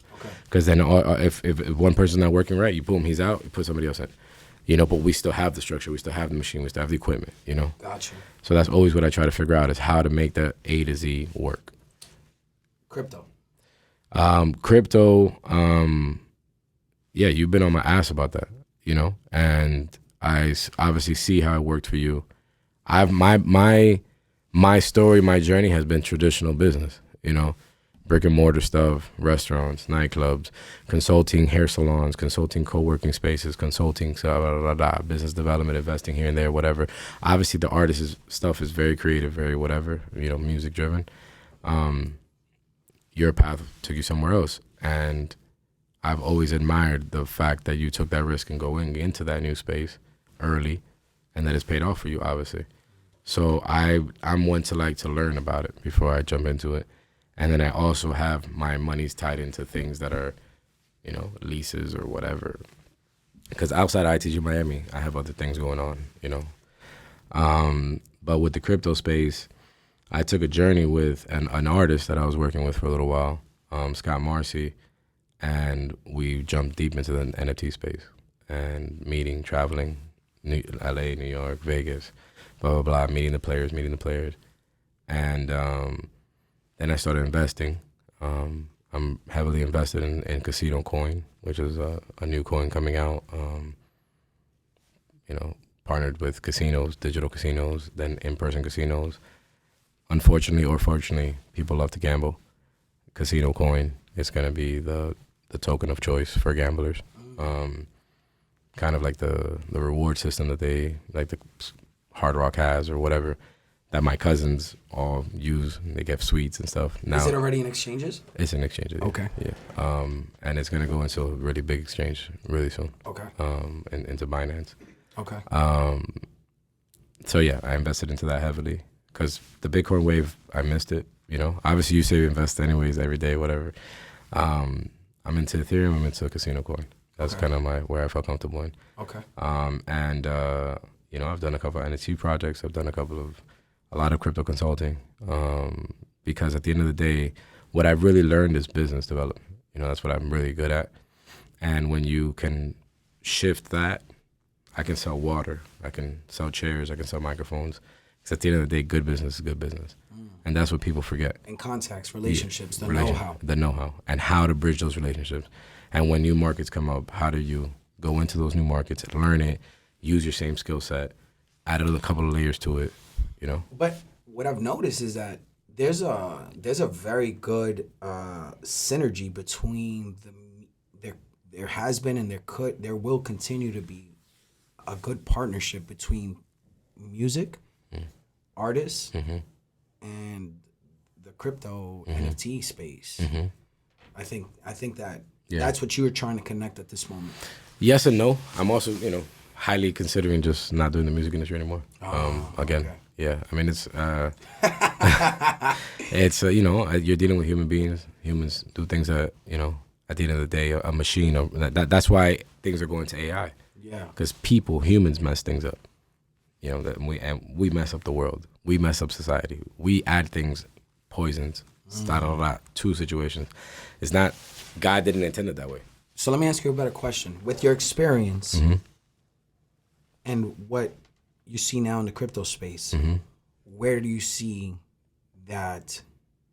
What void can you see? Because that's what I've seen. That's what I've noticed. You see voids and you come, you fill it. You find a solution. You find space for it. So what have you been noticing lately? You just passed the NFT weekend. Yeah. You've been making all these contacts in the NFT space. You've made all these contacts in the music industry, in the business world, in the branding, in the consulting. What void are you seeing right now that you see you could fill? Yeah, I think what I'm focusing on is business development, like true business development in all these capacities, because these crypto kids don't know shit about real business. And then these NFT kids don't know shit about real business. And then these artists don't know shit about real business. And everybody doesn't know shit about real business. So me having all these random experiences and all these different businesses that I've worked in and industries that I've worked in, I'm bringing good business values and business development skills and strategy to these opportunities. And in the crypto space specifically, these kids are like, oh, it's only 5 ETH. My man's, that's 30 grand. Like, don't tell me it's only 5 ETH. Like, you know what I'm saying? My teachers make $30,000 a year. You know, my father retired as a custodian making $48,000 a year. Like, don't tell me it's just $20,000 or it's just 2 ETH or it's just whatever. Or it's not. No, bro, that's money. That's real money. But since they're so deep into the game, they don't think about the basics. So I can kind of bridge that and bring them to real life and keep them in the crypto space and then just help them develop it.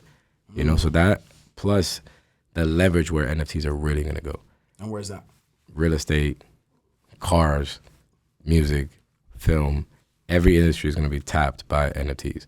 Because when I would have my projects, whatever project it may be, I have to make a pitch deck. I have to do this. I have to do that. I have to make investment meetings. I have to do all this other extra shit to get somebody to invest. And that's why I never got anybody to invest in anything I've done, period. I've had maybe 2 meetings about investments in my whole life. Somebody trying to get somebody to invest money into something. I just get my own capital, and I make it happen. Because wasting the time of trying to convince somebody of your idea to give you their money, and I don't have time for that. But now with NFTs, it makes it a lot sexier, a lot easier, cleaner, simpler. Simpler. Because you're saying, I got 10,000 NFTs. These 10,000 NFTs represent shares in this water company we're going to create. This water company, how we're going to leverage it, we're going to put it in Publix, we're going to put it in Whole Foods, we're going to have 4 or 5 artists be endorsers of it, buy into this. Through this NFT, you hold the NFT for as long as you want, take the ride with us, and when you're done with it and you don't want to be a part of it, sell the NFT. And I never got to talk to you. We never got to meet. You see the roadmap, you see the plan, you like it, you like the business plan, boom, buy the NFT on OpenSea or whatever other platform you feel comfortable. You're a part of the project. I got the money. Give me some examples that you've been hearing in the world you've been, without name dropping or anything like that. Yeah. Give me some examples of how NFTs are being used in different business models that you're like, wow. No, buildings. Buildings. Yeah, buildings is a good. So give me an example of buildings. So there's like a couple of organizations that are NFTing, fractionalizing real estate properties. So your average Joe cannot go and buy the Eiffel Tower, right? No. But when the Eiffel Tower is sold and fractionalized and put into 100,000 NFTs at $10,000, that's a lot of money. Totally. Right? So that puts the average person to be a fractional owner of the Eiffel Tower, or a fractional owner of the Empire State Building, or a fractional owner of the Waldorf Astoria that's coming to Miami, in downtown Miami, right? Totally. So there's companies actually doing this, fractionalizing buildings and allowing investors to come in. Can I ask you a question? Because you know traditional business as well. How does NFTs differ from like, I guess like VCs or stocks? Why didn't people, you know what I mean? Like, how does it, I guess because everyone could do it. Right? No, and stocks, remember, you got to go through FCC compliances to get listed on the NASDAQ, to go through that whole process, to make sure you have a certain amount of board. You have to have a board. You have to have, it's very stuffy, traditional, the game, and it's so long. It's controlled. Very controlled. And it's backed by, and it's leveraged by big, humongous hedge funds. It's leveraged by big banks. It's a different game. This NFT stuff is kind of just running and gunning so fast that the traditional guys are trying to catch up to it. But it's leaving that window for the regular guy to get in and own a piece of property in downtown Miami, or own a piece of property on 5th and 46th Street, whatever. That's what the difference is.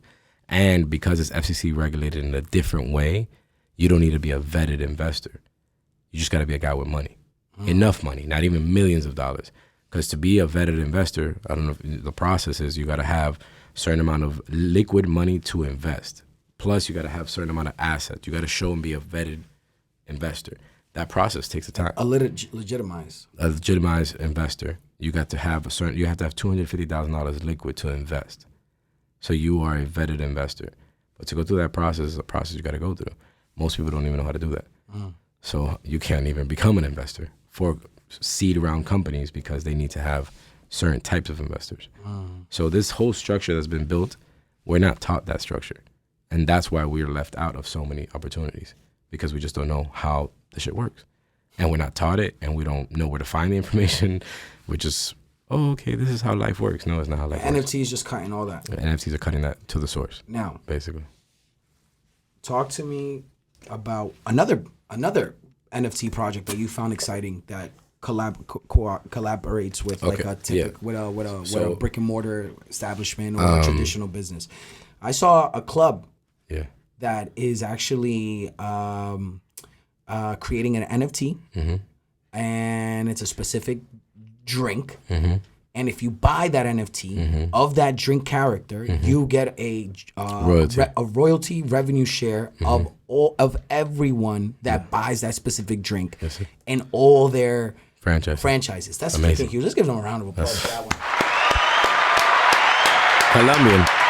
Hey, yo, shout out to my Colombian. I need a wepa in there. Wepa! Colombian. Wow, that's huge. I think that's a genius idea. We saw them together. We know them. I think it's, wow, that's impressive. That's impressive. What Nas did with Royal.io. What's that? That the song was already out, and then he sold percentages of royalty for the future of that song, so fans can get paid for owning the song. He sold like he opened up I think 10% or some shit, right? So basically whatever that song makes, he sold 10% of the song to fans. all his NFT fans. To all his NFT fans. That's huge. So now you're really, I'm a Nas fan. You know what I'm saying? Like I'm gonna get paid. I'm gonna get paid for being a fan. Nas fan. Exactly. That's huge. That's huge. Yo, we're onto something. Yeah, there's a lot happening. There's a lot happening in this space. You also talked about the other day about a resort owner. Yes. That wanted to allocate. He wanted to allocate 7%. 7 to 10%. 7 to 10% of its annual profits, net income, and net income. Yes. To go to his NFT holders. To go to his NFT holders. So again, to go and buy land, build it, market it of a resort, that's a lot. It's not even money-wise. It is a lot of money, but it's a lot of time, effort, energy, know-how, plumbing, staffing, restaurant, what do you do, linens, a bunch of shit, right? I don't want to do all that. I don't want to do all that. No. I just want to be an NFT holder. I just want to be an NFT holder. I want to buy into your business. And I want to make money with chill. you. Residual income. Residual income. Exactly. But you got to believe in the project. You got to believe in the project. You got to go to the resort. Your do your due diligence. Like 100%. any business. Like everything. Yeah. And that's the other part that the crypto space gets a bad rap. It's like, bro. That's it. You got. Right. That's Bada bing, welcome. Here goes Good the night. bazooka to the face. Hey, yo. But it's like, bro, like what business do you invest in that you don't look up, that you don't study a little bit? You don't go into New Era and say, damn, I've never seen nobody wear New Era. I ain't gonna lie to you. I got a story to tell. I got a story to tell. Tell it. So back in 2017, I got in a few ICOs. I put some money down, right? And then, boom. They dropped. Major. Hold up. 4 of them disappeared, and 1 stood. And that one Change your life.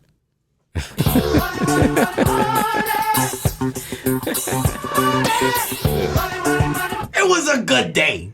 It was a good day. You know what I'm saying? 100%. So, this is beautiful because we took this whole your story. Kid from Queens, college.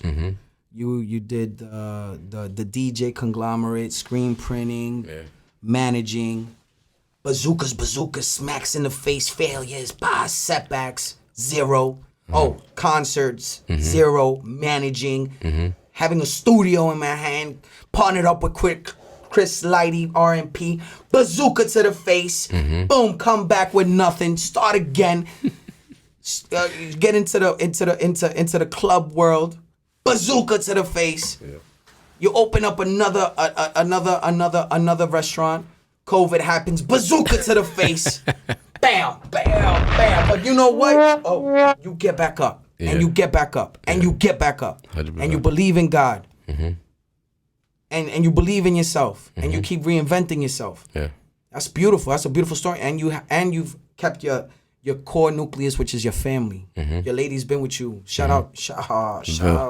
Vil. Vil. Shout out to Vil. Yeah, for sure. Shout out to being a real one, Vil. 100%. Yes. Damn.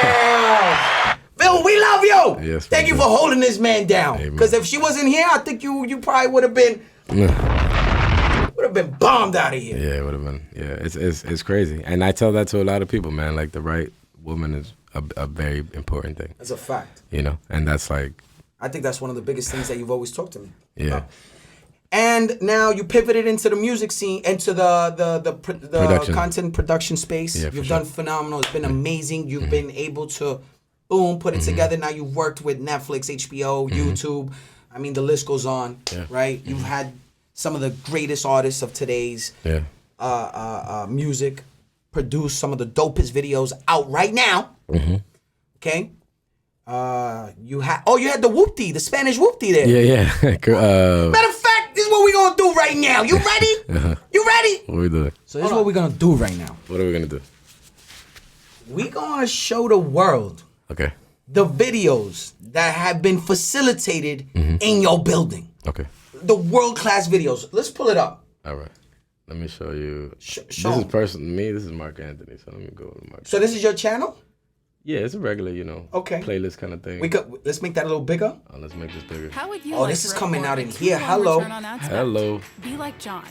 Be like John. Don't be like John. No. That's not like we don't want. No, we want you to be like Danny. I know that elevator. Yeah.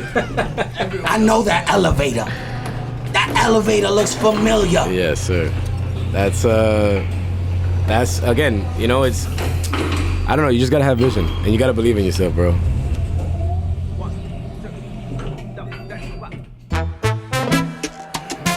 Wepa. Okay, that's Marc Anthony? That's Marc Anthony, bro. In your building. Yeah, man.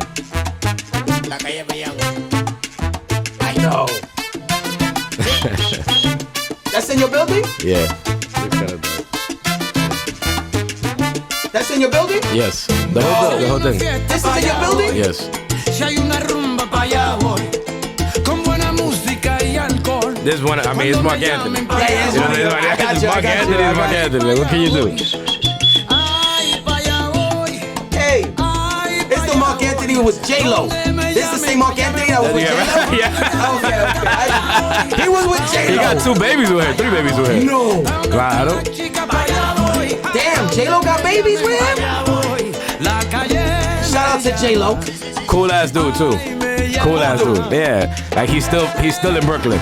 Like yeah. Like I'm saying, like you know what I'm saying? Like you can tell when somebody's from New York. But is he still he's from Brooklyn? Yeah. I didn't know that. Yeah. Oh. So my partner, Johnny Falcones, used to manage him. We ain't talk about that. Yeah, we ain't talk about that. What you doing, bro? All right, let's go. Show me another one. Another one. Oh, look, this is a really cool one. So this is Neutrogena. Neutrogena. This was a worldwide live stream. Worldwide live stream. Sponsored by the city of Miami. Sponsored by the city of Miami. That I lo que sea. Diva para mí, digo, so no sé, siempre was, todo el mundo tiene como el concepto de diva como de algo así glamuroso Right, let me show y you de the verte intro. divina y de This is the posar intro así, right here. Look at this. millonaria de la vida. Neutrogena, sí. Ivy Queen, Natalia Jimenez. She's her own self, All these very, very...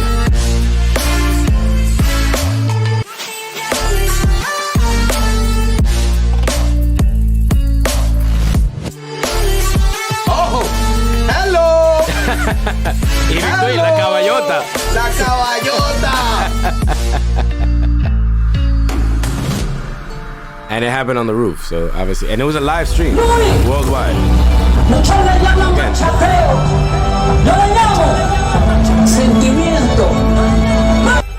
Sentimiento. Más flow. 2. Te he querido. That's your roof. That's the roof, yes, sir.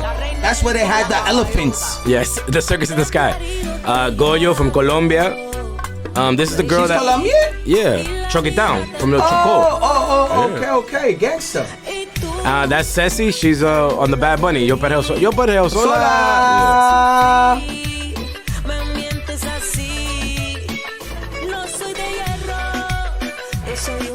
So this happened, and it was like millions of people saw it at the same exact time.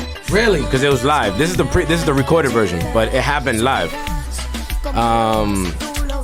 Man, I forgot her name. Shout out to the Neutrogena girls. Yeah. No, these are famous. No, I know. She's signed I'm to just, Saving Music. They're like the Ciroc boys. Yeah, Ciroc. They're the Neutrogena girls.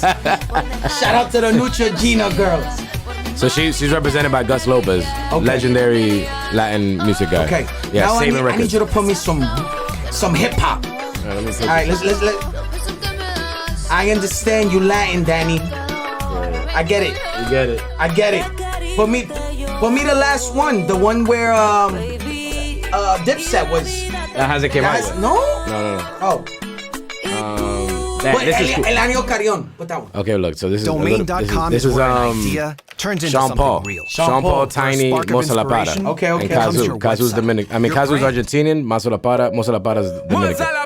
This is in the basement. This song is Sean Paul, bro. Sean Paul was here? Look, that's Mosa La Para. Sean Paul's gonna pop up. How y'all flooded the place? Y'all flooded it? That's Kazu. dangerous. That's dangerous. Sean Paul. That's Mosa La Para, Dominican. Okay. This is before I really knew how to budget, how to rent it out. You know what I'm saying? Cause I just, yo, bro, go. They use like 7 spots in the building. Play it back so motion up in my head. Like a roller coaster, I do just like I'm supposed to. I give you the most energy, get closer. So now you figured out, you've been evolving. 100%, you have to, bro. Pause that. So now that you got into the space, you didn't know about this too much. Like I've owned music studios. I own one in 5th and 46 in New York, and I own one here in Pinecrest. Right. That's another opportunity that somebody else. Right. We don't even gotta talk about exactly. that. We here. But so recording studios, I know. I don't like those guys. I mean, I don't like them. God bless them, bro. It is what it is. Yeah. You point them out the next time we see them. All right, you smack them with it. Thank you. Thank you very much. Will Smith, nigga. Real quick. All right. So obviously I never owned. I used to rent it out from my artists. But you're always getting played. Everybody's trying to go high, low, whatever. Right.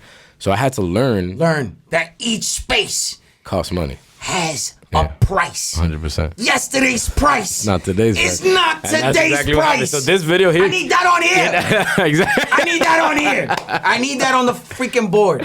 Yeah, so at this point, this was early on. Early. So you was just like. Yeah, dale, vamos. I needed to build. Sin vaselina. 100. Sin vaselina. I had to get it, it's you know? Okay. And this is mid-COVID. COVID was happening. Mid-COVID. I need that. Deep in COVID. Yeah, you know what I'm saying? Yeah. So I needed to build the repertoire of the building, show proof of concept, all that good stuff. I got you. So, I was just running. I hear you, bro. And feeding the partners, and everybody's happy. And Let's go to the... Let me see this. Problema right here. That was the one? This is a dope one. I know where that is. I've walked through that hallway plenty of times. Yes. Come on. Yeah. This is why I'm gonna shoot my video. Yeah, whenever you're ready. But I'm not doing the Spanish thing, bro. I rap better in English. You rap better in English? Oh, totally, bro. I use the same words in Spanish. I got a little bit more wordplay. Just cause I fuck with him a lot. Mamá huevo, ponte pa' tu diligencia que no estoy para tu demás, ey. Ellos hablan mierda pero todo me repara sin untarme crema. Fire, bro. Y si no estás hablando de festivo, por favor cambia de tema, ey. Alta gama, vi los serpientes cuando corté la grama. Que yo estoy virado, nigga, eso jamás. Tú eres suave como medio shot de Pama. Me lo dijo Grama. Ten cuidado, te van a buscar por dinero nada más. Y las mujeres buscan conversaciones de cama pa' pasar la info para el próximo rapero. Y por eso es que yo les picheo como Chapman, ey. Vestido de negro como Batman. De noche cazando fantasmas. Give me the Anuel one. No te metas con un Batman. Que tengo el Sandman. Que esta cuesta bang bang. Wow, cero atraso. 40 en el brazo. Philly personal. I had Kodak Black in there. Yeah. De Colorado, Facu Campazo. De Cortez. Estoy joseando Nacho. desde que te cambio el paso. This is okay. So this was a cool, sad story, obviously, but Juice WRLD is on this song. Really? Yeah, and they had to artificially put him in, basically, because he passed away. Rest in peace. Oh man. Damn, I feel like we spoke about a lot of people that died. We did. Yeah. No me ame. ¿Por qué? ¿Qué le pasó? That's in the basement. Anuel's done like 9 videos in there, I want to say. Sheesh.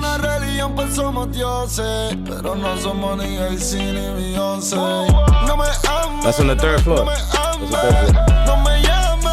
That's on the 3rd floor? Yeah. Is that the podcast room? No, that's on the 5th floor. Oh. I never seen that thing on the top. Look, so that's all fake. Okay. Because he already had passed away. He did the song, but he died before they shot the video. So how'd they do that? A green screen. They set everything up, and then they just had that as a green screen, lit up properly, and then later on they edited. Wow. Yeah. That's on the 5th floor, where the offices are.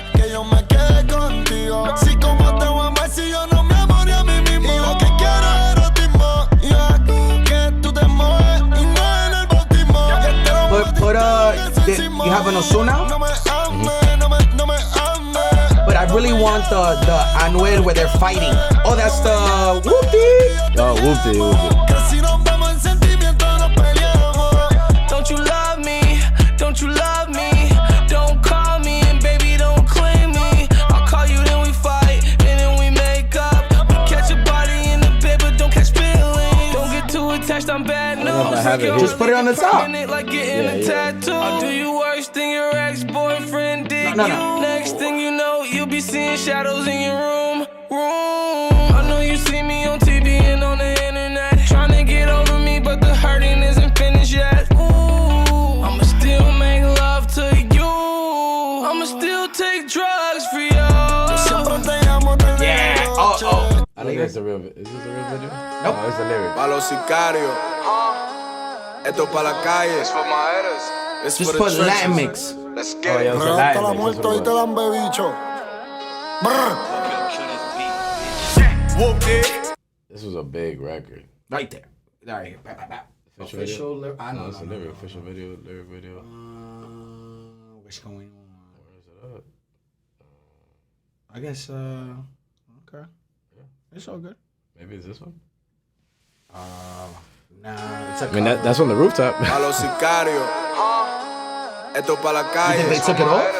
It's for Yeah, the I mean, trenches. sometimes they just can't Let's find get it. it. Hasta la muerte, hoy te dan bebicho. Whoop it. Bitch, I'm outside of some movie. It's all good. Blue cheese. Go back to your thing. Stick to the blue cheese. I gotta stick to this paper. Kodak, look at Kodak. Damn, what was the song? Yeah, keep going back. I forgot the name of those Kodak songs. You gotta put them all on your channel. I mean, is that, you know, that takes, That's Diego. yeah, that's what I'm saying. That takes. Google Fi, a phone plan by This is Google. this is Get probably Simply like so. Unlimited, our most affordable When I started to unlimited shift plan the for whole thing, 35 gigabytes. the song is called Kobe in LA, right? The whole thing was done in the building, right? So that's when real production value is happening, because they're trying to say that they're in LA, but they're in Miami. So that's when I was able to start stretching the thing, you know, and like selling it to people like, yo, this isn't Miami. Like, Anyway. you know, the song is Kobe in LA. They had to shoot this in LA. You know what I'm saying? They shot it in Miami. I got you. That's Warner Brothers. That's Netflix. That's how they do things. Oh, we're in Africa, bro. They're in right here. You know what I'm saying?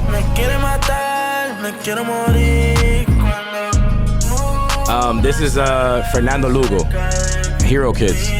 Probably one of the biggest Latin production companies. They do a lot of big people.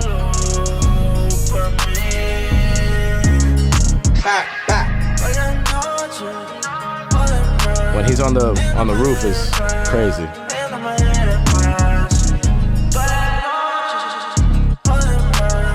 Right here. It switches. You've heard this song.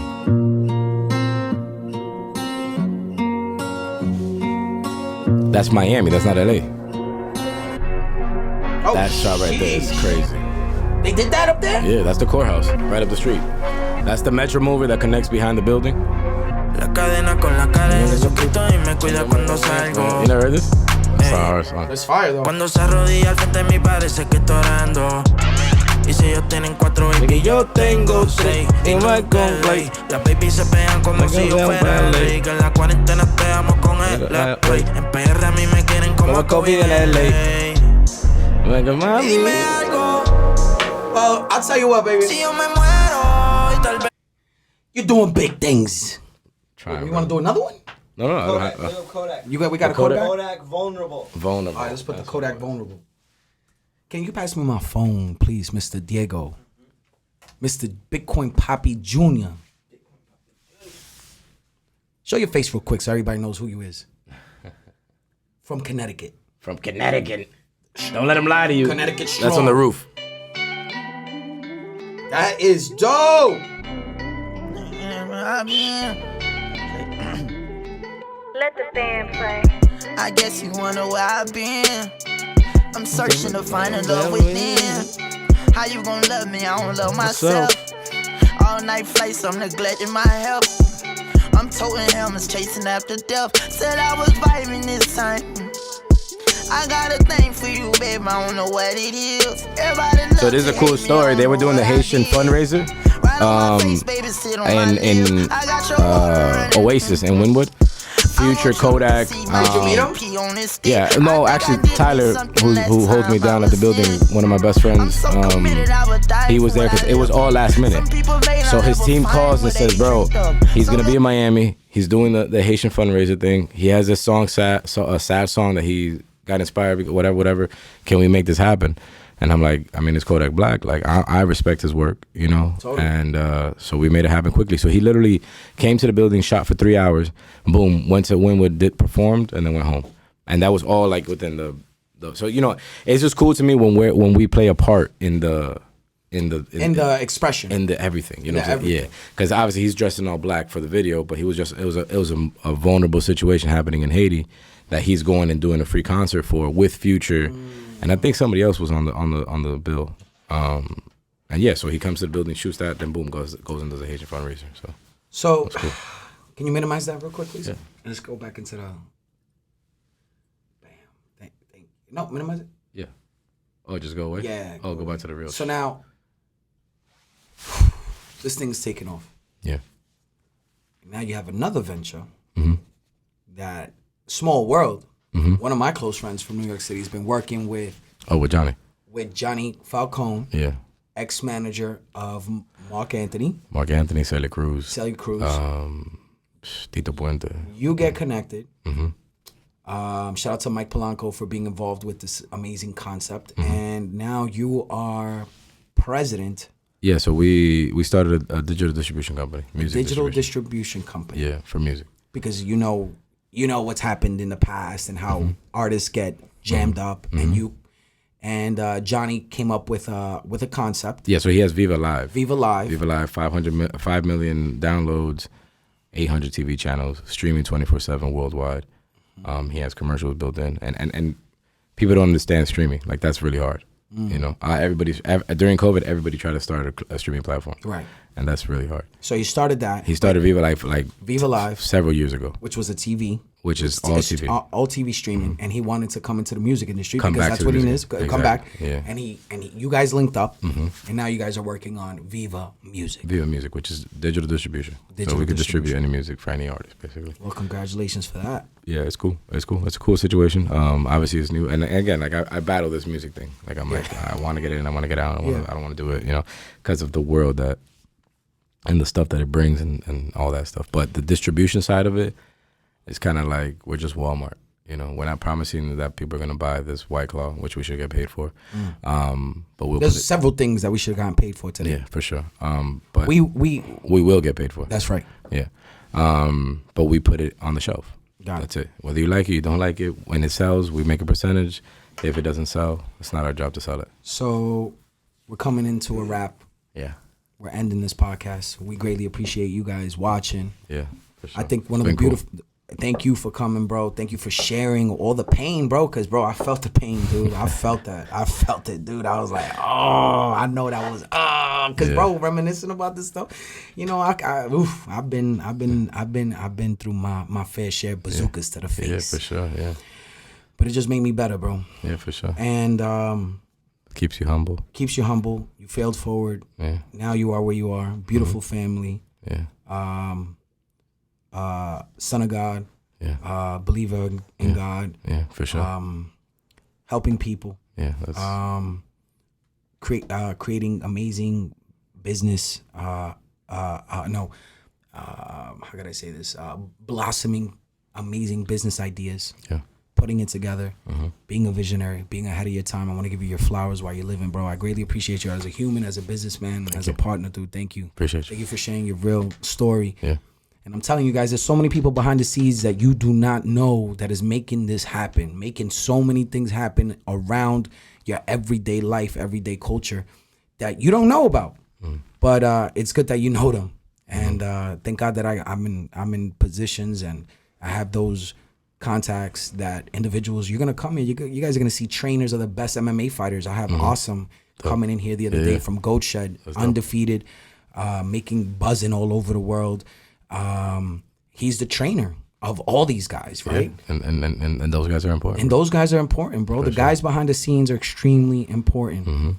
Once again, bro, I want to thank you for sharing your raw story, because a lot of people don't share those failures. Yeah, right? no, They don't share those setbacks. They don't share the pain, but your pain is your gain. Your story is your glory. 100%. So let's leave it with your last words, bro. What are your last words, dude? What do you want to tell the world, bro? They're getting to know Danny. Nah, ITG, I mean, you know, Intro to Greatness. Intro to Greatness and ITG has a very strong and deep meaning behind that one day will be more thoroughly explained.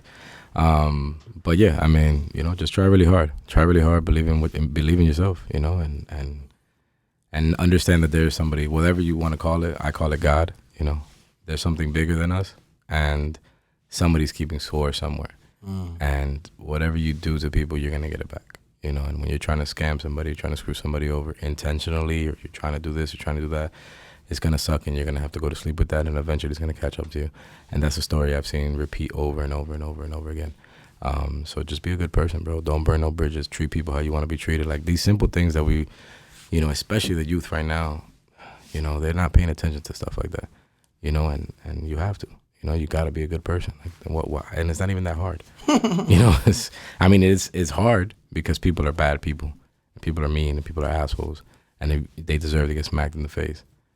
But you got to decide to, you know, be the bigger person, be humble, you know, wait your turn, let people come back around. You know, I have relationships that are not where they should be, that I have to wait and allow them to come back to where they should be because I've tried already, and okay, that's going to fix itself when it has to fix itself, and so on and so forth. And, you know, I have the same, Tyler's still my friend. I met him in 6th grade. Yeah, I got my best friend here. Yeah, my wife. For 20 years. My wife, I met her when I was 13 years old. You know, she was always the love of my life. You know, I did my thing, whatever. We got together, boom. Since we got together, we got engaged, we got married, we got 2 kids. Doing things right. We own a couple homes, you know, like, and I haven't changed enough or not enough to still her be able to like, wow, that's still Danny. That's beautiful. Up, down, in between, a lot of money, a little bit of money, whatever, like. All of the above. Why change, you know what I'm saying? You know, just be yourself. The world needs us. You get me? Like that's the other part that people want to be like everybody else. It's like, bro, everybody need you. We need Ivan. I tell you that all the time. Like, you're a more expressive and explosive person than me. I'm very calm. You know, I keep my words very precise. You're you know, but the world needs that. Yeah. Because you're being yourself. You know what I'm saying? Right. And that's what everybody else is so scared to be, is themselves, and not in the way of like, oh, be yourself. You know, like all the kind of jumbo stuff that's kind of coming out, but like, woke. The woke stuff. Pronoun. Yeah, no, like just be you, like really be you, not the infiltrated you. You know what I'm saying? That like, shit is wild, and bro. that's a whole conversation. That's a whole different podcast. We're gonna do another podcast on that. Yo, to be continued, because Lou is really wanting to go somewhere. Oh, no, none of that. None of that for me. No, not you. No. Not me. Definitely not me. Definitely not us. No, but I'm saying, Blue. I'm putting this on me. I'm not going nowhere. I'm going home after this, trust. Yeah. Well, guys, listen. Yeah, man, it's been a pleasure. Once again, thank you for coming through, bro. Love you, man. And for you guys that are watching, I'm glad you watched to the end, because it all comes together full circle. And I know there's a lot of things that we spoke about in this podcast that we're like you're like, all right, get to the point, but now you see where we're going. You see the evolution of an entrepreneur. You see the evolution of someone that's failed their way forward. You see the evolution of somebody that failed 20 times but got up 21, and here we are. Okay, so guys, once again, thank you for tuning in to Crypto Talks. It's your boy Ivan Paychecks. Till next time, peace.